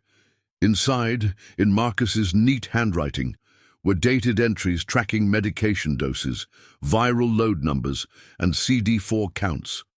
Whatever those were. The most recent entry, dated just 3 days earlier, read, VL 200, almost undetectable. Dr. K says transmission risk is minimal with protection. Still can't bring myself to tell T.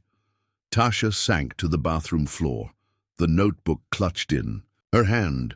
The detective's questions about prescription drugs, Marcus's recent fatigue and night sweats he'd brushed off as nothing. His reluctance to move their relationship beyond friendship despite obvious mutual attraction. "Miss Reynolds," the officer called from the hallway. "Everything okay there?" "Fine," she managed, quickly returning the pouch to its hiding place. "Just remembering my brother." She needed to process this information alone, away from police observation. Whatever these medications were for, they represented a secret Marcus had kept from her, perhaps the very secret that had somehow led to Dale's death. After finishing her packing under the watchful eyes of the officers, Tasha was driven to her friend Melissa's house, where Lily was staying. The officers promised to return later for a follow-up statement once she had time to collect herself. Alone in Melissa's guest room while her friend took Lily to school, Tasha finally had privacy to research what she had found. She typed Biktarvy, Descovy into her phone's search engine. The results hit her like a physical blow. HIV antiviral medications. Marcus was HIV positive. The realization twisted in her stomach. Memories of their almost kisses, the intimate conversations, his consistent excuses to maintain physical distance, all reconfiguring into a new, terrifying pattern. Has Dale discovered this? Was this what they argued about?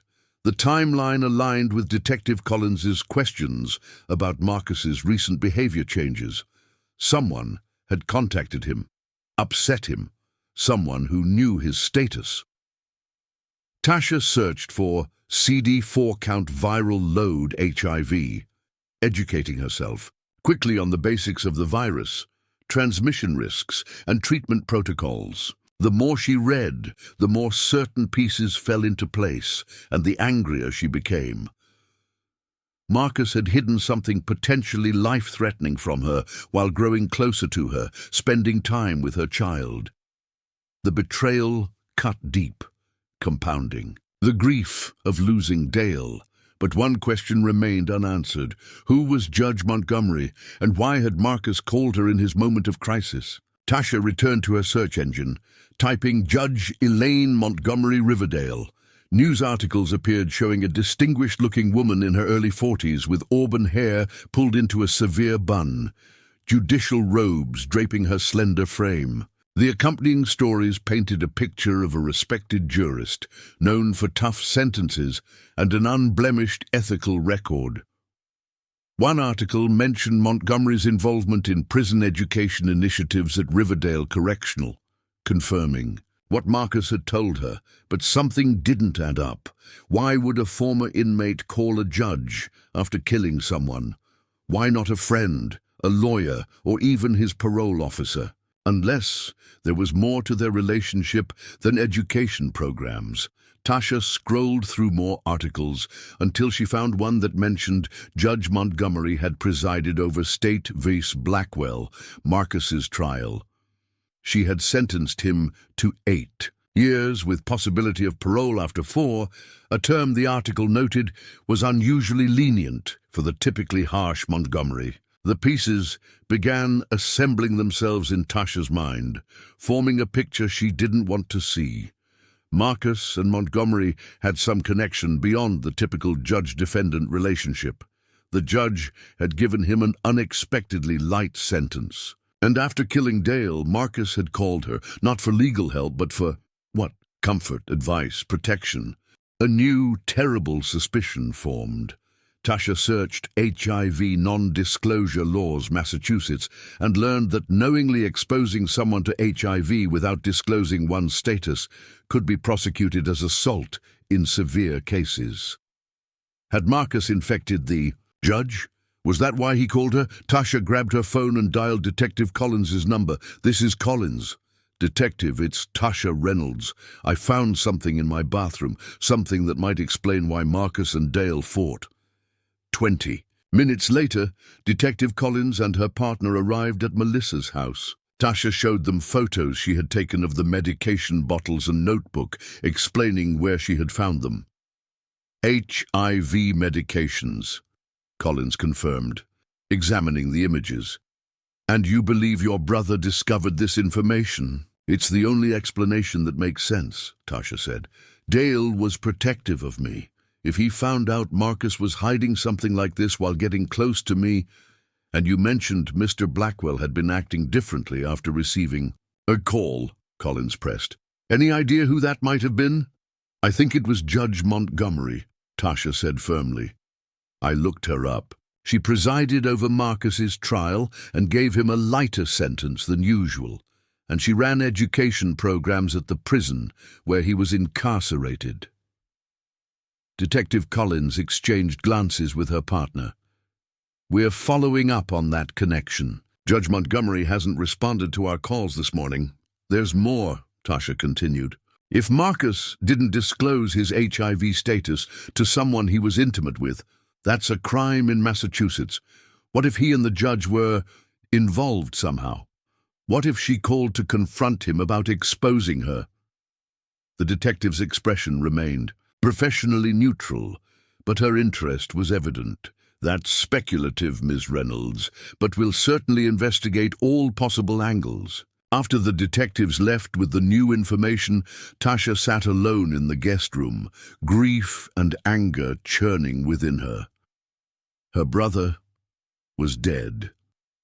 The man she had begun to care for had lied about something fundamental, and somewhere in the mix was a judge whose connection to everything remained unclear. Tasha made a decision. She wouldn't wait for the police to untangle this web. She needed answers now, specifically from Judge Elaine Montgomery. The Hampton Inn off Interstate 95 in Portland, Maine, offered exactly what Elaine Montgomery needed: anonymity, paid with cash, and no awkward questions about a woman checking in at 3 a.m. without luggage. By morning, she had purchased basic necessities from a nearby convenience store and was watching local Massachusetts news on her room's television, dreading what she might see. The breaking news banner confirmed her worst fears: manhunt underway for parolee suspected in Millfield homicide. The reporter stood in front of the Reynolds home, police activity visible in the background. "Authorities are searching for Marcus Blackwell, a recently paroled felon who fled the scene after allegedly killing his landlord, Dale Reynolds, in what police describe as a violent altercation. Blackwell was sentenced last year for grand theft, auto and assault by Riverdale County Judge Elaine Montgomery, who police are also seeking to question regarding communication with the suspect immediately after the homicide." Elaine's stomach dropped. They knew about the call. Marcus had kept her number. Why hadn't she blocked his number after their relationship ended? Why had she answered last night instead of letting it go to voicemail? The report continued. Sources tell us Judge Montgomery has not responded to police inquiries and did not report to the courthouse this morning. Authorities emphasize she is not a suspect, but may have information critical to locating Blackwell, who is considered dangerous. Not a suspect yet. But how long before they uncovered the truth? Before they found evidence of her prison visits, traced their communications, interviewed guards who might have seen something suspicious? How long before her HIV diagnosis became public knowledge, raising questions about how a respected judge contracted the virus? Elaine switched off the television and paced the small room. She had two options: return to Riverdale immediately, claim she had taken personal time due to illness and knew nothing about Marcus's call, or continue running, using her financial resources to establish a new life far from Massachusetts. The first option meant facing Detective Collins's questions, potentially exposing herself to scrutiny that would uncover her relationship with Marcus. The second meant living as a fugitive, always looking over her shoulder, abandoning the career she had dedicated her life to building. Neither choice offered salvation. Her phone, the new prepaid one she had purchased at a truck stop, chimed with a text message from the burner number she had given to Dr. Keller, her HIV specialist in Boston. Police inquired about your recent appointments. Patient confidentiality was maintained, but suggested you contact them urgently. They were already digging into her medical records, or at least attempting to. How much longer before they connected the dots? Elaine made her decision. She would return to Riverdale, face the questioning, and deny everything. Without proof of her relationship with Marcus, it would be his word against hers. A respected judge versus a convicted felon now wanted for murder. She would claim the call came out of the blue, that she had advised him to surrender, that her failure to report it immediately was a lapse in judgment during a personal health crisis. It wasn't ideal, but it was salvageable. She would drive back. Today, check into a hotel near the courthouse and contact Detective Collins first thing tomorrow morning with a plausible explanation for her absence. As Elaine packed her few purchases into a plastic bag, her phone chimed again. Unknown number, Riverdale area code. Thinking it might be the courthouse administration following up on her unexplained absence, she answered, "Hello? Judge Montgomery?" A female voice, unfamiliar. "This is Tasha Reynolds."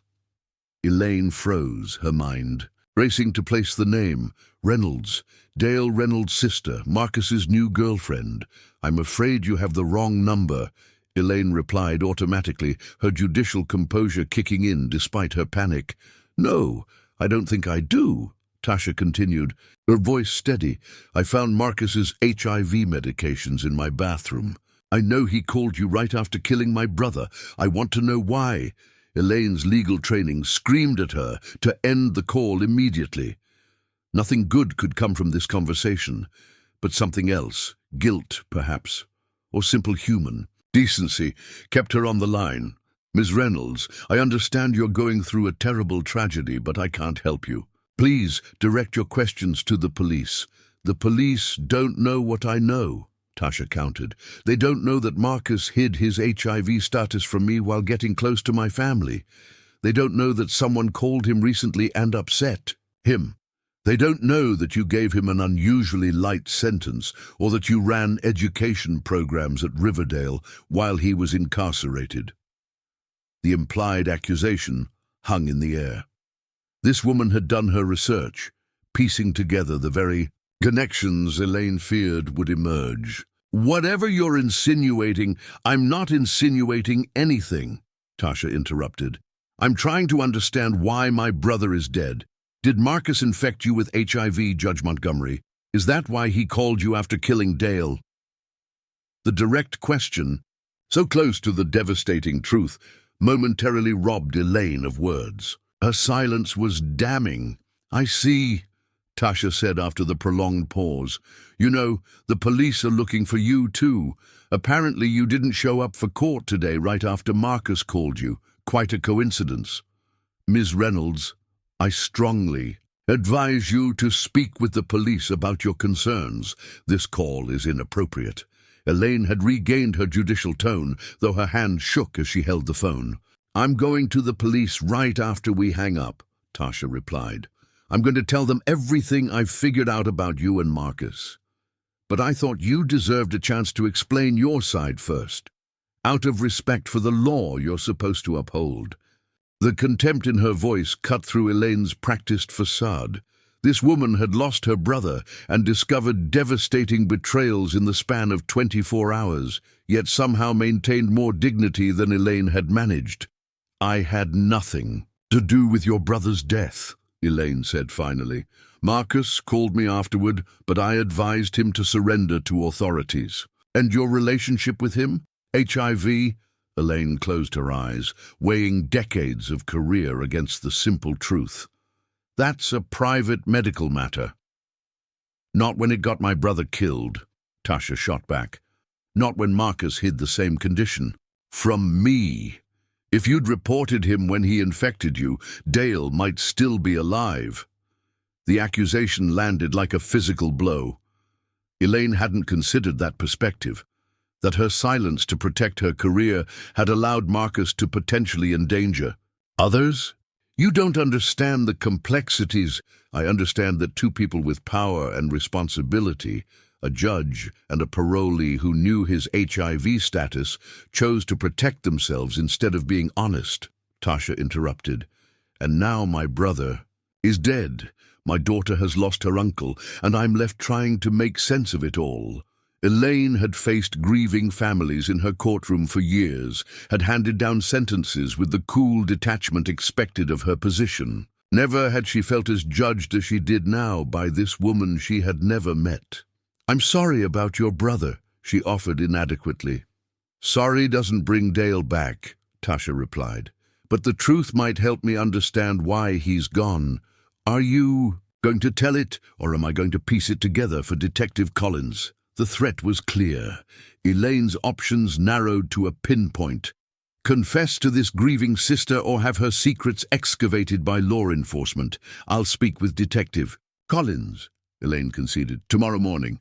"Good, because if you don't, I have enough circumstantial evidence to make sure they keep digging until they find everything." Tasha's voice hardened. "And Judge, don't disappear again. I've already told the police about this call and your location." The line went dead before Elaine could respond. She stared at the phone, mind racing through implications. Tasha had somehow traced this new number, either through connections or simple determination, and she had already alerted authorities. Elaine moved to the window and peered through the curtains. The parking lot remained ordinary, no police vehicles visible yet. But if Tasha had indeed reported their conversation, that would change soon, once. Again, Elaine faced a choice: stay and face the consequences of her actions, or run with diminishing hope of escape. Her judicial career was finished either way. The only question was whether she would exit with some remnant of dignity or as a fugitive. She gathered her few belongings and headed for her car. Dignity, she decided, was a luxury she could no longer afford. Survival was the only priority now. Marcus Blackwell watched the Nebraska landscape roll past the truck window, its flat expanses offering nowhere to hide, yet promising eventual anonymity through sheer vastness. The trucker who had picked him up outside Millfield, Walt, he called himself, asked a few questions beyond confirming Marcus wasn't trouble. "Everyone's running from something," Walt had philosophized as they crossed the Massachusetts state line. "Long as it ain't the feds looking for you, I don't need details." Marcus had offered a simplified story. Parolee who'd violated conditions. By leaving the state after an argument with his landlord, Walt had nodded sagely, apparently satisfied that his passenger wasn't a major criminal risk. Now, 2 days and several trucker handoffs later, Marcus was deep in America's heartland, as anonymous as he could be without false identification. The truck stops and diners along Interstate 80 provided cash work for short periods, enough to buy food and his next ride west. At a rest stop outside Grand Island, Nebraska, Marcus used a payphone to call the community health clinic near Harmony House. Claiming to be Dale Reynolds, he explained that his tenant, Marcus Blackwell, had left medication behind and asked what it was for. The receptionist, without hesitation, confirmed it was HIV antiviral therapy and offered to transfer the prescription to a Nebraska pharmacy if Mr. Blackwell called himself. So medical privacy had its limits, Marcus thought bitterly as he hung up. One concerned landlord called, and his status was revealed without verification. Had Dale made a similar call? Discovered his secret that way? The newspapers and television. Reports at each stop screamed his name and face across America. Manhunt continues for escaped murderer. Parolee kills landlord, flees across state lines. No mention yet of HIV status or Judge Montgomery by name, though several reports noted his connection to a Riverdale County judge currently unavailable for comment. He needed to keep moving, reach the West Coast, perhaps find work on fishing boats or cross into Canada. The medications would become a problem soon. He had only 2 weeks' supply remaining, but the immediate priority was distance from Massachusetts. As Marcus waited for his next ride, he wondered about Tasha. Had she found his medications by now? Learned what he had hidden from her? The thought of her discovering this final betrayal alongside her brother's death twisted in his gut. And Elaine, had his impulsive call implicated her? Would the police uncover their relationship? He hoped she had been smart enough to deny everything, to use her position and reputation as a shield. They had both been selfish, he reflected. Both chose self-preservation over honesty. Now Dale was dead, and 3 lives were irrevocably shattered. Some mistakes couldn't be outrun, no matter how. Far he traveled. A semi-truck with Washington plates pulled into the rest stop. Marcus shouldered his duffel bag and approached the driver with his practiced story, ready to put more miles between himself and the wreckage he had left behind. Unknown to Marcus, Detective Collins was already assembling the puzzle pieces of his relationship with Judge Montgomery. The judge's unexplained absence following his call had raised red flags. Her medical records, while protected, showed recent testing at a Boston clinic specializing in HIV treatment. And most damning of all, visitor logs from Riverdale Correctional Facility documented Montgomery's unusually frequent participation in educational programs during Blackwell's incarceration. The story was taking shape. The only missing elements were Judge Montgomery's current location, last traced to Portland, Maine, before her phone went dark again, and the final confirmation of their illicit relationship. That confirmation would come from an unexpected source, Tasha Reynolds, who had just discovered a hidden cache of letters in Marcus's apartment, exchanged during his incarceration, documenting a relationship that violated every ethical boundary between judge and inmate. As Tasha read the increasingly intimate correspondence, a plan formed in her mind. She wouldn't simply turn these letters over to authorities. First, she would confront the woman who had set these tragic events in motion. Judge Elaine Montgomery would face justice, not in her courtroom, but in the court of human decency. What Tasha couldn't anticipate was that her pursuit of truth would lead to a confrontation where justice and vengeance would become indistinguishable, culminating in the second death that would close this tragic chapter with finality no court sentence could provide. The coastal town of Rockport, Maine, with its weathered fishing boats and historic lighthouse, had long served as a peaceful retreat. For Elaine Montgomery, years earlier, she had purchased a small cottage there under her maiden name, Elaine Warren, a private sanctuary funded by her divorce settlement and unknown to colleagues or friends in Riverdale. It was meant to be a retirement haven, not a fugitive's hideout.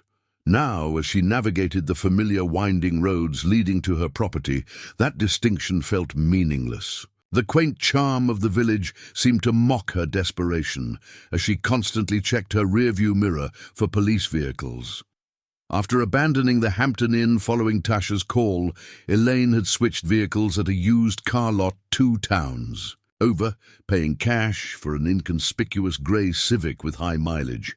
She'd discarded her second burner phone, purchased another, and driven north along back roads to avoid interstate cameras. The cottage stood as she had left it during her last weekend visit months ago, a modest, Cape Cod-style structure perched on a small bluff overlooking the Atlantic. Inside, sheets draped the furniture, the air stale from disuse. Elaine moved, mechanically through the space, removing covers, opening windows to the bracing October air, trying to create normalcy in a situation that had spiraled beyond her control.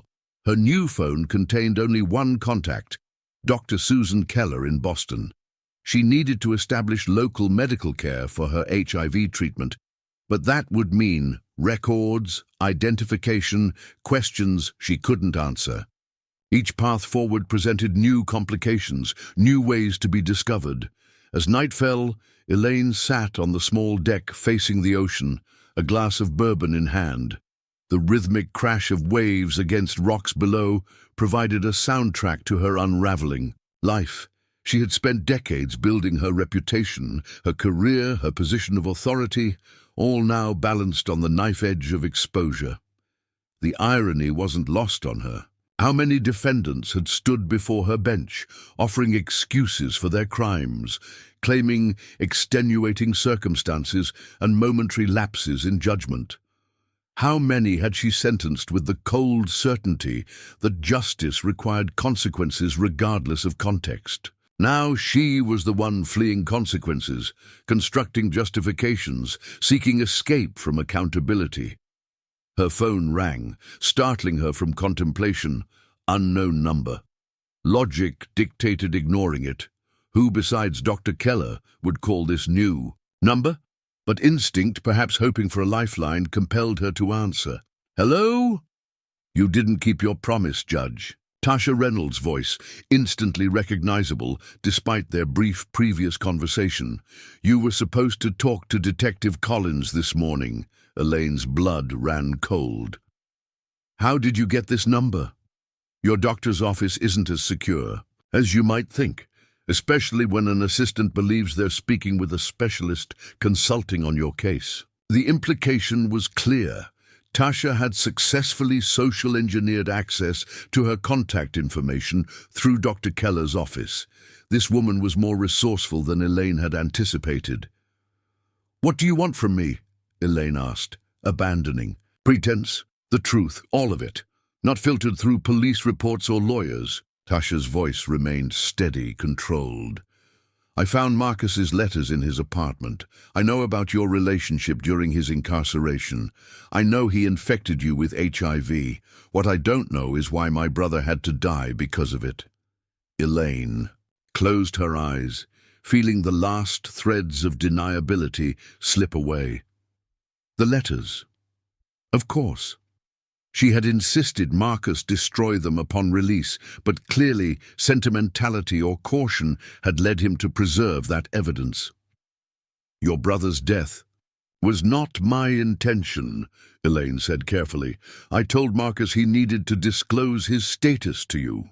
I'd just learned of my diagnosis and discovered he had moved on without warning either of us. So you threatened him? Forced him to confront Dale?" "I gave him an ultimatum, yes. Tell you or I would." Elaine took a steadying breath. "I was trying to prevent you from experiencing what I was going through." A bitter laugh came through the phone. "How noble! And when he called to tell you he'd killed my brother, what then?" "I told him to surrender to the police." "But you didn't report the—" "A call," Tasha countered. "You ran, just like he did." The accusation hung in the air, undeniable. Both she and Marcus had chosen flight over responsibility. "Where are you?" Elaine asked, suddenly wary of how much Tasha might know. Closer than you think. The line went dead. Elaine stood quickly, scanning the darkness beyond her deck. The isolation that had seemed like protection now felt like vulnerability. She moved inside, locking doors and windows with trembling hands. Was it a bluff? How could Tasha have tracked her to Rockport? The cottage purchase predated online records, existing only in paper documents filed under her maiden name. Unless Tasha had access to something more recent. Credit card transactions for utilities, perhaps, or property tax payments. Or maybe Dr. Keller's office had her address on file for emergency contacts.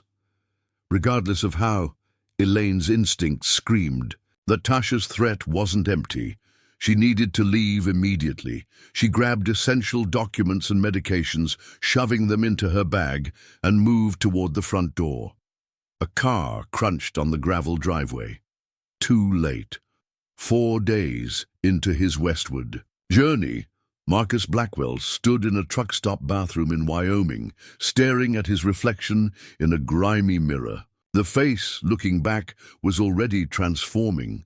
Beard growing in, dark circles under his eyes from fitful sleep in truck cabs and rest stop benches, a hollowness to his cheeks from irregular meals.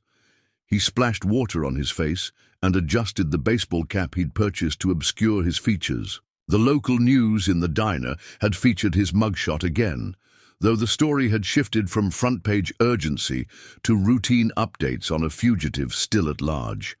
His HIV medications would run out in 10 days. Without them, his viral load would increase, potentially compromising the immune system he'd worked to stabilize. The pharmacy transfer suggestion from the clinic receptionist wasn't viable.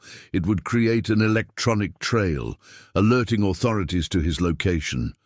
Marcus exited the bathroom and approached the cashier, purchasing aspirin, water, and a prepaid phone card with his dwindling cash. Outside, he found a payphone and dialed a number he had memorized during his prison research into HIV resources. AIDS Healthcare Foundation. How may I direct your call? I need information about medication access programs, Marcus said, keeping his voice low despite the empty parking lot. For someone without insurance or ID, the representative provided addresses for free clinics in several western cities, including Seattle, Portland, and San Francisco, all places where someone could receive HIV treatment without extensive documentation or questions. Seattle was closest to his current trajectory. 3 more days of travel, if he could find consistent rides. Then what? A new identity? Work under the table while avoiding the inevitable medical paper trail his condition required? The temporary escape plan had no viable long-term continuations. Marcus hung up the phone. He felt the weight of his actions settling more firmly on his shoulders. Dale Reynolds was dead because of his cowardice, his inability to be honest about his condition with either Elaine or Tasha. Now he was running from that responsibility, compounding the original sin with new ones. Inside the truck stop, a television mounted above the counter switched to breaking news. Marcus froze as his own name emerged from the tinny speakers. Authorities have expanded the multi-state manhunt for Marcus Blackwell, wanted for the murder of Dale Reynolds in Millfield, Massachusetts. New information connects Blackwell to former Riverdale County Judge Elaine Montgomery, who resigned her position yesterday amid allegations of an inappropriate relationship with Blackwell during his incarceration. Montgomery is currently cooperating with investigators and has issued a public statement expressing deep regret for ethical violations, though she maintains no involvement in Reynolds' death. The camera cut to Elaine standing on courthouse steps, her normally impeccable appearance diminished, dark circles visible beneath expertly applied makeup. Her voice, still maintaining judicial cadence despite obvious strain, carried across the truck stop diner. I have tendered my resignation effective immediately and am cooperating fully with authorities regarding my ethical breaches in the Blackwell case. I deeply regret my violations of judicial conduct and the dishonor brought to the bench. I urge Marcus Blackwell to surrender himself to authorities immediately. Further flight only compounds the tragedy that has occurred." Marcus stared at the screen in disbelief. Elaine had returned, confessed, sacrificed her career. While he continued running, she had found the courage to face consequences. He still fled. The newscast continued. In related developments, Tasha Reynolds, sister of victim Dale Reynolds, disappeared from the Millfield area yesterday after providing police with evidence of the Montgomery-Blackwell relationship. Authorities describe her as a witness, not a suspect, and have expressed concern for her well-being given her recent loss. Tasha was missing. The information hit Marcus like a physical blow. Had his actions set yet another tragedy in motion? Was she searching for him, or for Elaine? Either path carried dangers he couldn't bear to contemplate. Marcus returned to the payphone and did what he had avoided for days. He called Millfield Police Department. "Detective Collins," answered the now familiar voice he had heard on news broadcasts. "This is Marcus Blackwell," he said without preamble. "I understand you're looking for Tasha Reynolds." A momentary silence, then, "Mr. Blackwell, where are you?" "That's not important right now. What matters is Tasha. When was she last seen?" "I'm not at liberty to discuss an ongoing investigation with a fugitive," Collins replied, professional tone masking obvious tension. "But if you have information about Ms. Reynolds' whereabouts, I strongly encourage you to share it." "I don't know where she is," Marcus admitted, "but I'm concerned. The news said she had evidence about Judge Montgomery and me. What exactly did she find?" Another pause. "Letters. Correspondence between you and the judge during your incarceration. Quite explicit in documenting your relationship. The letters. Elaine had instructed him to destroy them upon release, but he couldn't bring himself to erase the only evidence of what had felt like genuine connection. He had hidden them in a vent in his apartment, never imagining Tasha would have reason to search so thoroughly, and after providing these letters she disappeared," Marcus pressed. "Mr. Blackwell, I'm going to be frank with you," Collins said, dropping some of her professional distance. "Judge Montgomery returned yesterday, made a public statement, and resigned. After briefly cooperating with our investigation, she also disappeared. We have reason to believe Ms. Reynolds may be attempting to locate her independently. The implications crystallized with terrible clarity." "You think Tasha is going after Montgomery?" "We're exploring all possibilities," Collins replied, neither confirming nor denying. "Now I've shared information in good faith. If you have any knowledge of either woman's whereabouts, it's your moral obligation to disclose it." "I haven't had contact with either of them," Marcus said truthfully. "But if Tasha blames Montgomery for Dale's death, then we need to find both women quickly," Collins finished for him. "Mr. Blackwell, you've created enough tragedy already. If you want to help Ms. Reynolds, turn yourself in and tell us everything. That might help locate her." The detective's words struck with precision.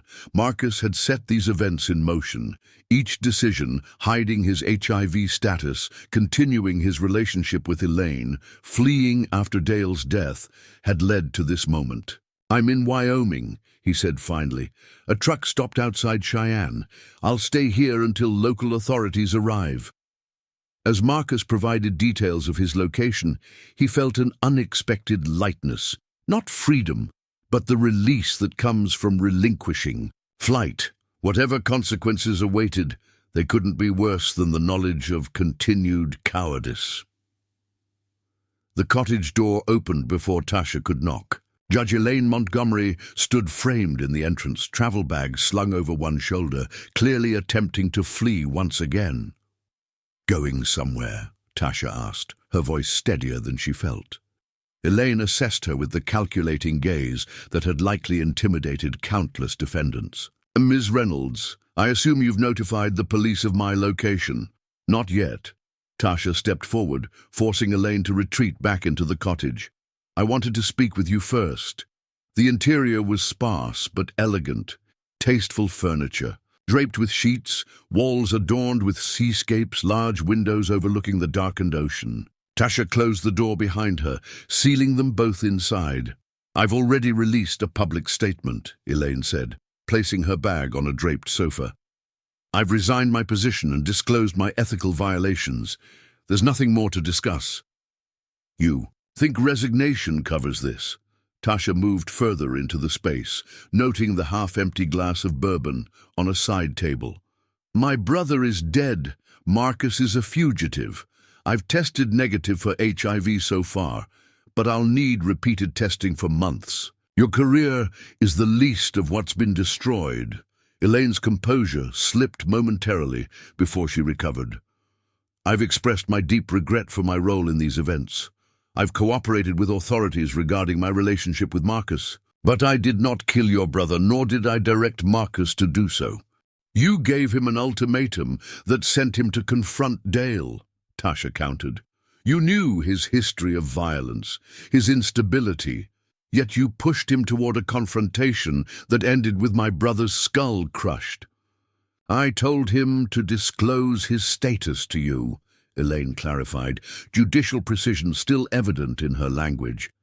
"His decision to approach your brother instead was his own choice, as was his response when that conversation became physical." Tasha pulled a folded paper from her pocket, one of the letters she had discovered in Marcus's apartment.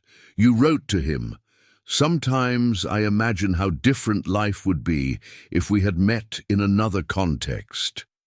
What barriers we might break, what rules we might defy together.' You encouraged his boundary-crossing, Judge. You cultivated it. Those words were written in a context you couldn't possibly understand," Elaine replied, eyes fixed on the letter. "An ethical lapse, certainly. A judicial violation without question, but not an instruction to kill." "I read them all," Tasha continued as if Elaine hadn't spoken. "The progression from formal notes about educational programs to intimate confessions. The gradual erosion of every boundary. The plans for after his release never materialized because he moved on to me instead." Elaine flinched at the final statement. "What do you want from me, Ms. Reynolds? I've lost my career, my reputation, my future. What more can your confrontation here possibly achieve?" "Justice," Tasha said simply. "Real justice, not the kind you dispensed from your bench." She pulled a second object from her jacket pocket, a small revolver that had belonged to Dale, kept in his bedside drawer for protection in their modest neighborhood.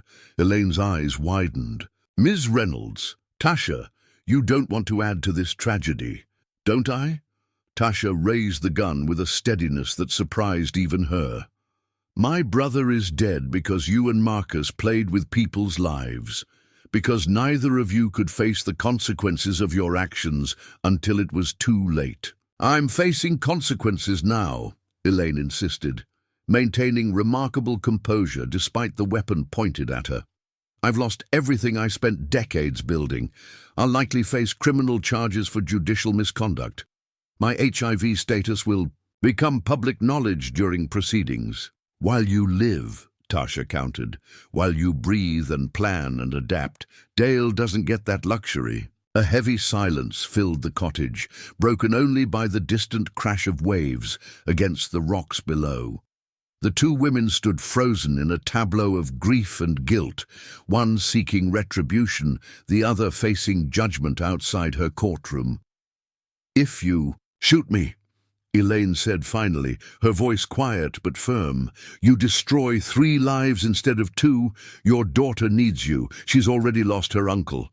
Would you have her lose her mother to prison as well?"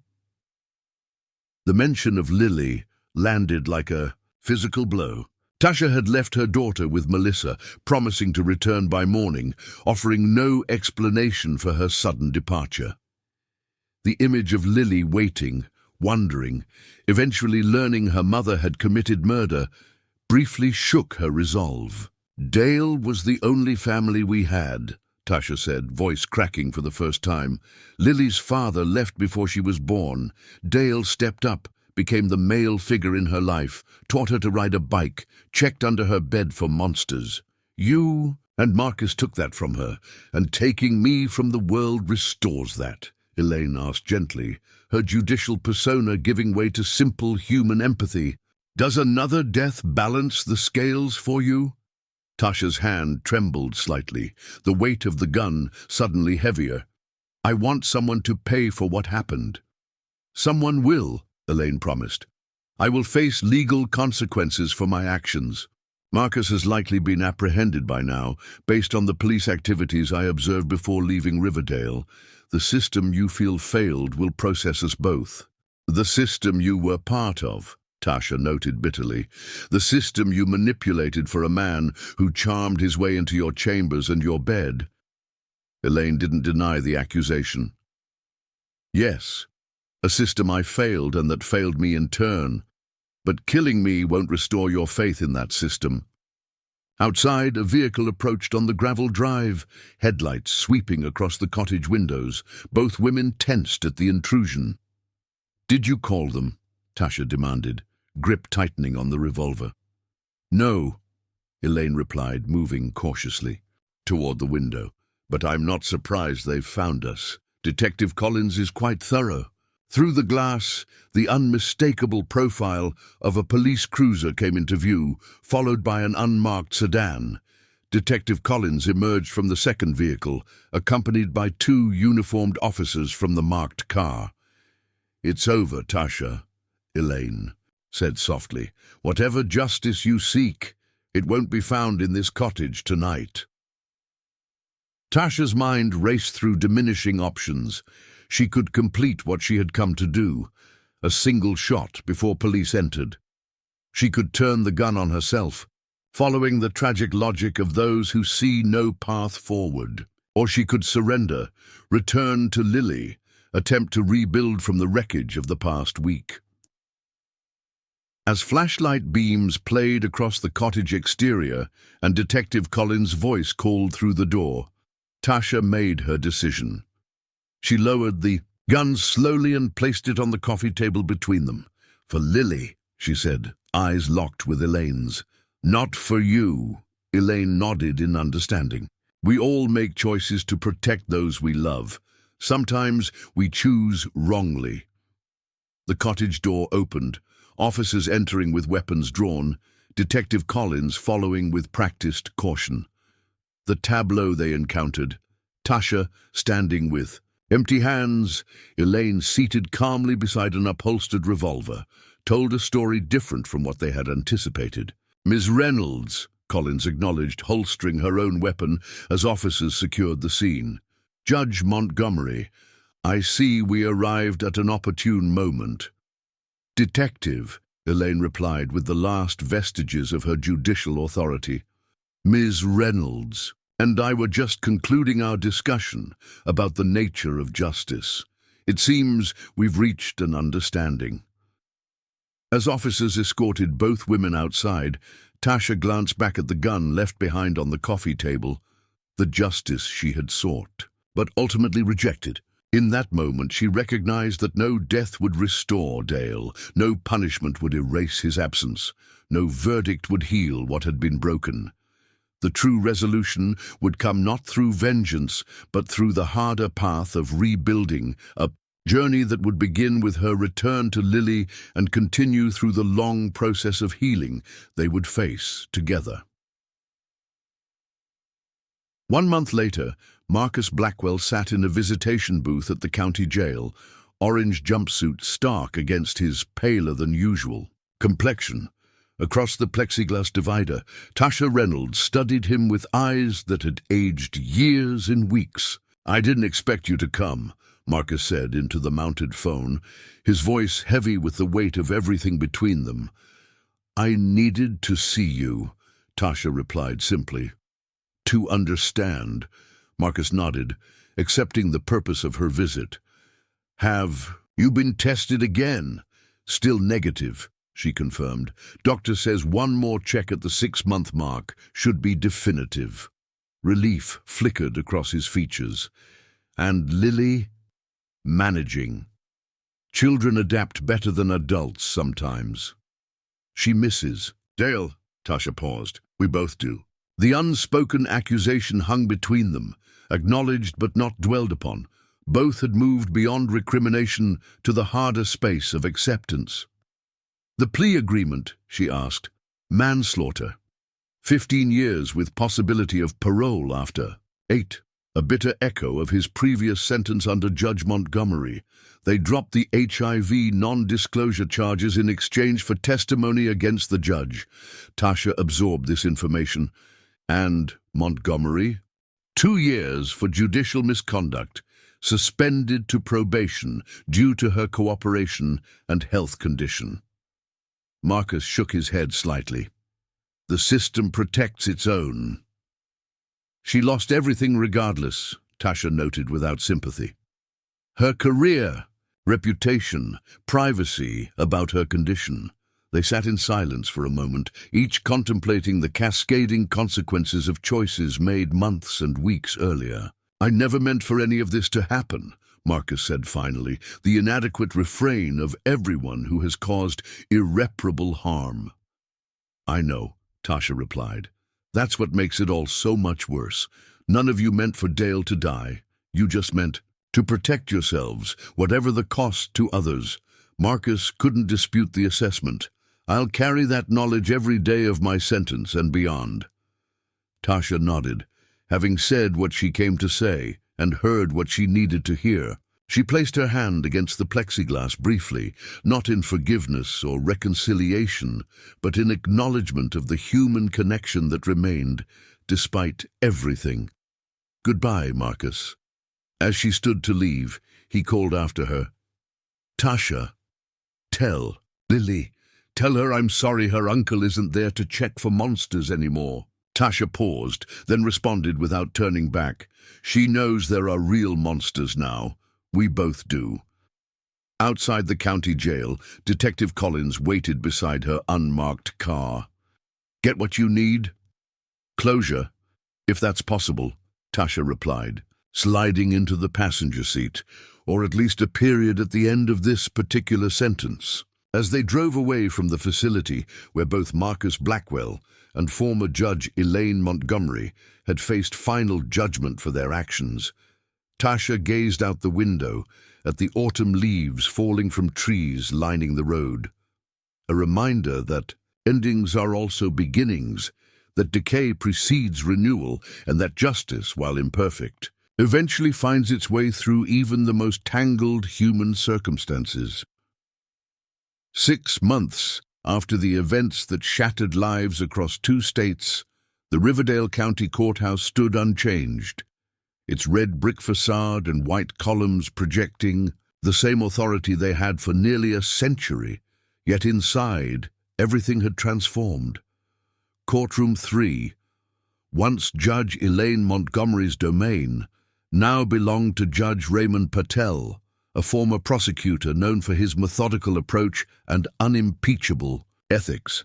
On this particular morning, the courtroom gallery held an unusual visitor. Tasha Reynolds sat in the back row, watching proceedings with quiet intensity. She looked different now, hair cut short, face thinner, eyes carrying a hardness that hadn't existed before Dale's death. When court recessed, she slipped out quickly, avoiding the curious glances from courthouse regulars, who recognized her from news coverage. Outside, Detective Rebecca Collins waited beside an unmarked sedan. "How was it?" the detective asked as Tasha approached. "Strange," Tasha replied, sliding into the passenger seat. Watching someone else in her chair, knowing what happened in that room. Collins nodded in understanding. The investigation into Judge Montgomery's misconduct had revealed more than anyone anticipated, not just her relationship with Marcus Blackwell, but a pattern of questionable sentence reductions for inmates who participated in her educational initiatives. None as extreme as her involvement with Marcus, but sufficient to call dozens of past cases into question. "Ready for the next stop?" Collins asked, starting the engine. Tasha checked her watch. Lily gets out of school at 3. We have time. Their destination lay 30 minutes away, the minimum security women's facility where Elaine Montgomery was serving her 18-month sentence, reduced from the original 2 years due to health considerations. The Judicial Ethics Board had ultimately delivered a harsher punishment than the criminal courts, permanently disbarring Montgomery and requiring restitution payments to the state for salary earned during periods of proven misconduct. The visitors' area was sparse but clean, tables arranged to allow conversations with minimal privacy. Elaine entered wearing standard-issue khaki, her once immaculate appearance now institutional. The auburn hair had grown out, showing several inches of grey at the roots. She moved with the careful dignity of someone determined to maintain self-respect in diminished circumstances. When she saw Tasha, she paused momentarily before taking the seat across from her. "Ms. Reynolds," she acknowledged, her voice still carrying traces of judicial authority. "This is unexpected." "I needed to see this," Tasha said simply. "To see—" "You hear?" Elaine nodded, accepting the purpose of the visit. "Closure. Something like that." Tasha studied the former judge, noting the weight loss, the pallor beneath prison-pale skin. "How's your treatment going?" "As well as can be expected under the circumstances. The medication regimen is challenging with institutional schedules, but my viral load remains undetectable." Elaine's clinical description revealed both vulnerability and lingering pride. "And your testing?"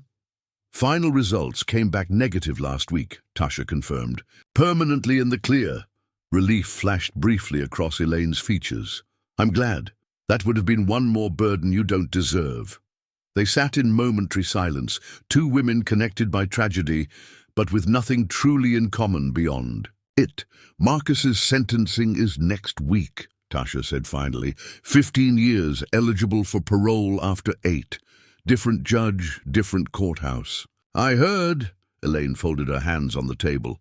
"A fair sentence given the circumstances." "Fair," Tasha repeated, a hint of the old anger returning. "My brother is dead. My daughter grows up without the only father figure she knew. Marcus rots. In prison. You serve minimal time in a place that looks like a community college campus. What exactly is fair about any of this?" Elaine absorbed the accusation without defense. "Nothing. There's no fairness to be found in tragedy, only degrees of consequence.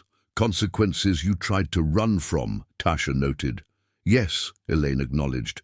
"My final failure of judgment in a series that began the moment I allowed personal desire to override professional ethics." Another silence fell between them, heavier than the first.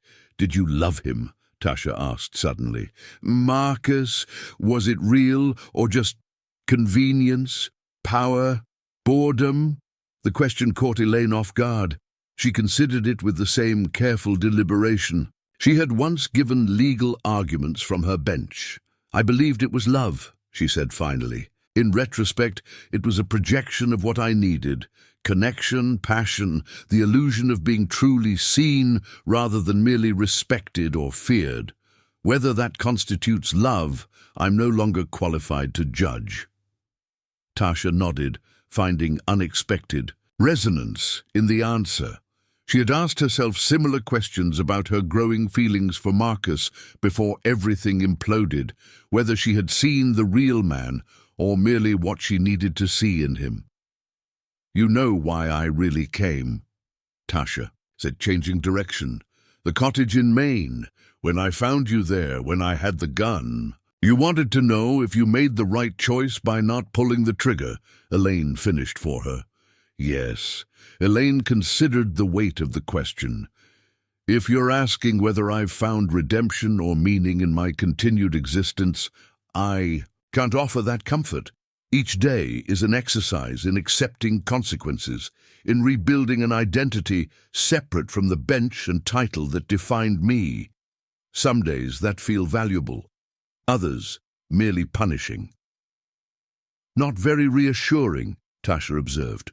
"You didn't come for reassurance," Elaine countered. "You came for honesty. The truth is, by choosing not to shoot, you preserved something essential in yourself. Whether my life holds sufficient value to justify that choice is irrelevant.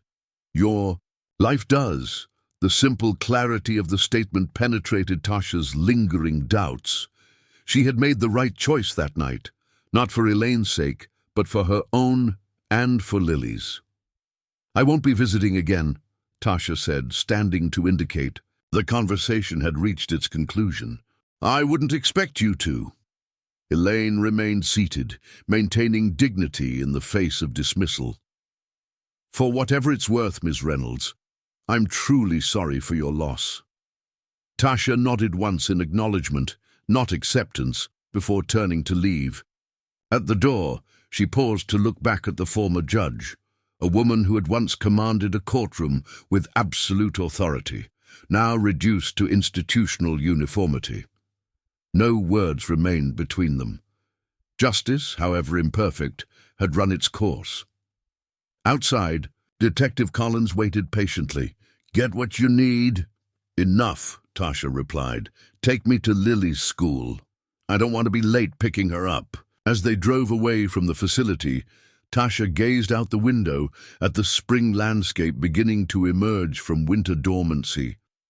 6 months ago, she couldn't imagine surviving the twin betrayals of Dale's death and Marcus's deception.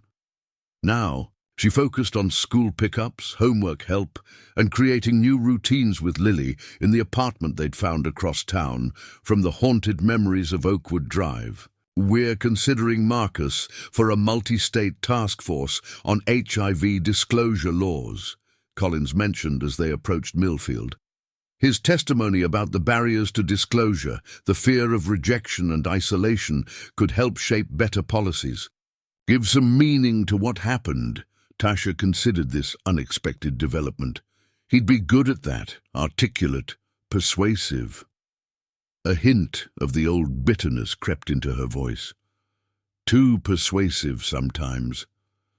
"It doesn't erase what happened," Collins acknowledged, "but it might prevent similar tragedies." They pulled up outside Millfield Elementary just as children began streaming from the building. Lily spotted the car immediately, her face lighting up as she ran toward them, backpack bouncing. "That's all that matters now," Tasha said, watching her daughter approach. "Everything else is just aftershocks." As Lily climbed into the back seat, chattering about art projects and playground politics, Tasha felt the weight of the past 6 months temporarily lift. There would be more difficult days ahead. Marcus's sentencing, the anniversary of Dale's death, countless moments when absence would feel unbearably present. But there would also be this: homework and bedtime stories, school plays and summer vacations. The gradual healing that comes not from forgetting tragedy, but from building life around its jagged edges. Justice, Tasha had learned, rarely arrived in perfect form. It came in fragments. A former judge in prison khaki, a remorseful killer finding purpose in warning others, a mother and daughter creating new memories to stand alongside the preserved ones of the man they had lost. Not perfect, not complete, but perhaps finally enough. Up next, you've got 2 more standout stories right on your screen. If this one hits the mark, you won't want to pass these up. Just click and check them out. And don't forget to subscribe and turn on the notification bell so you don't miss any upload from us.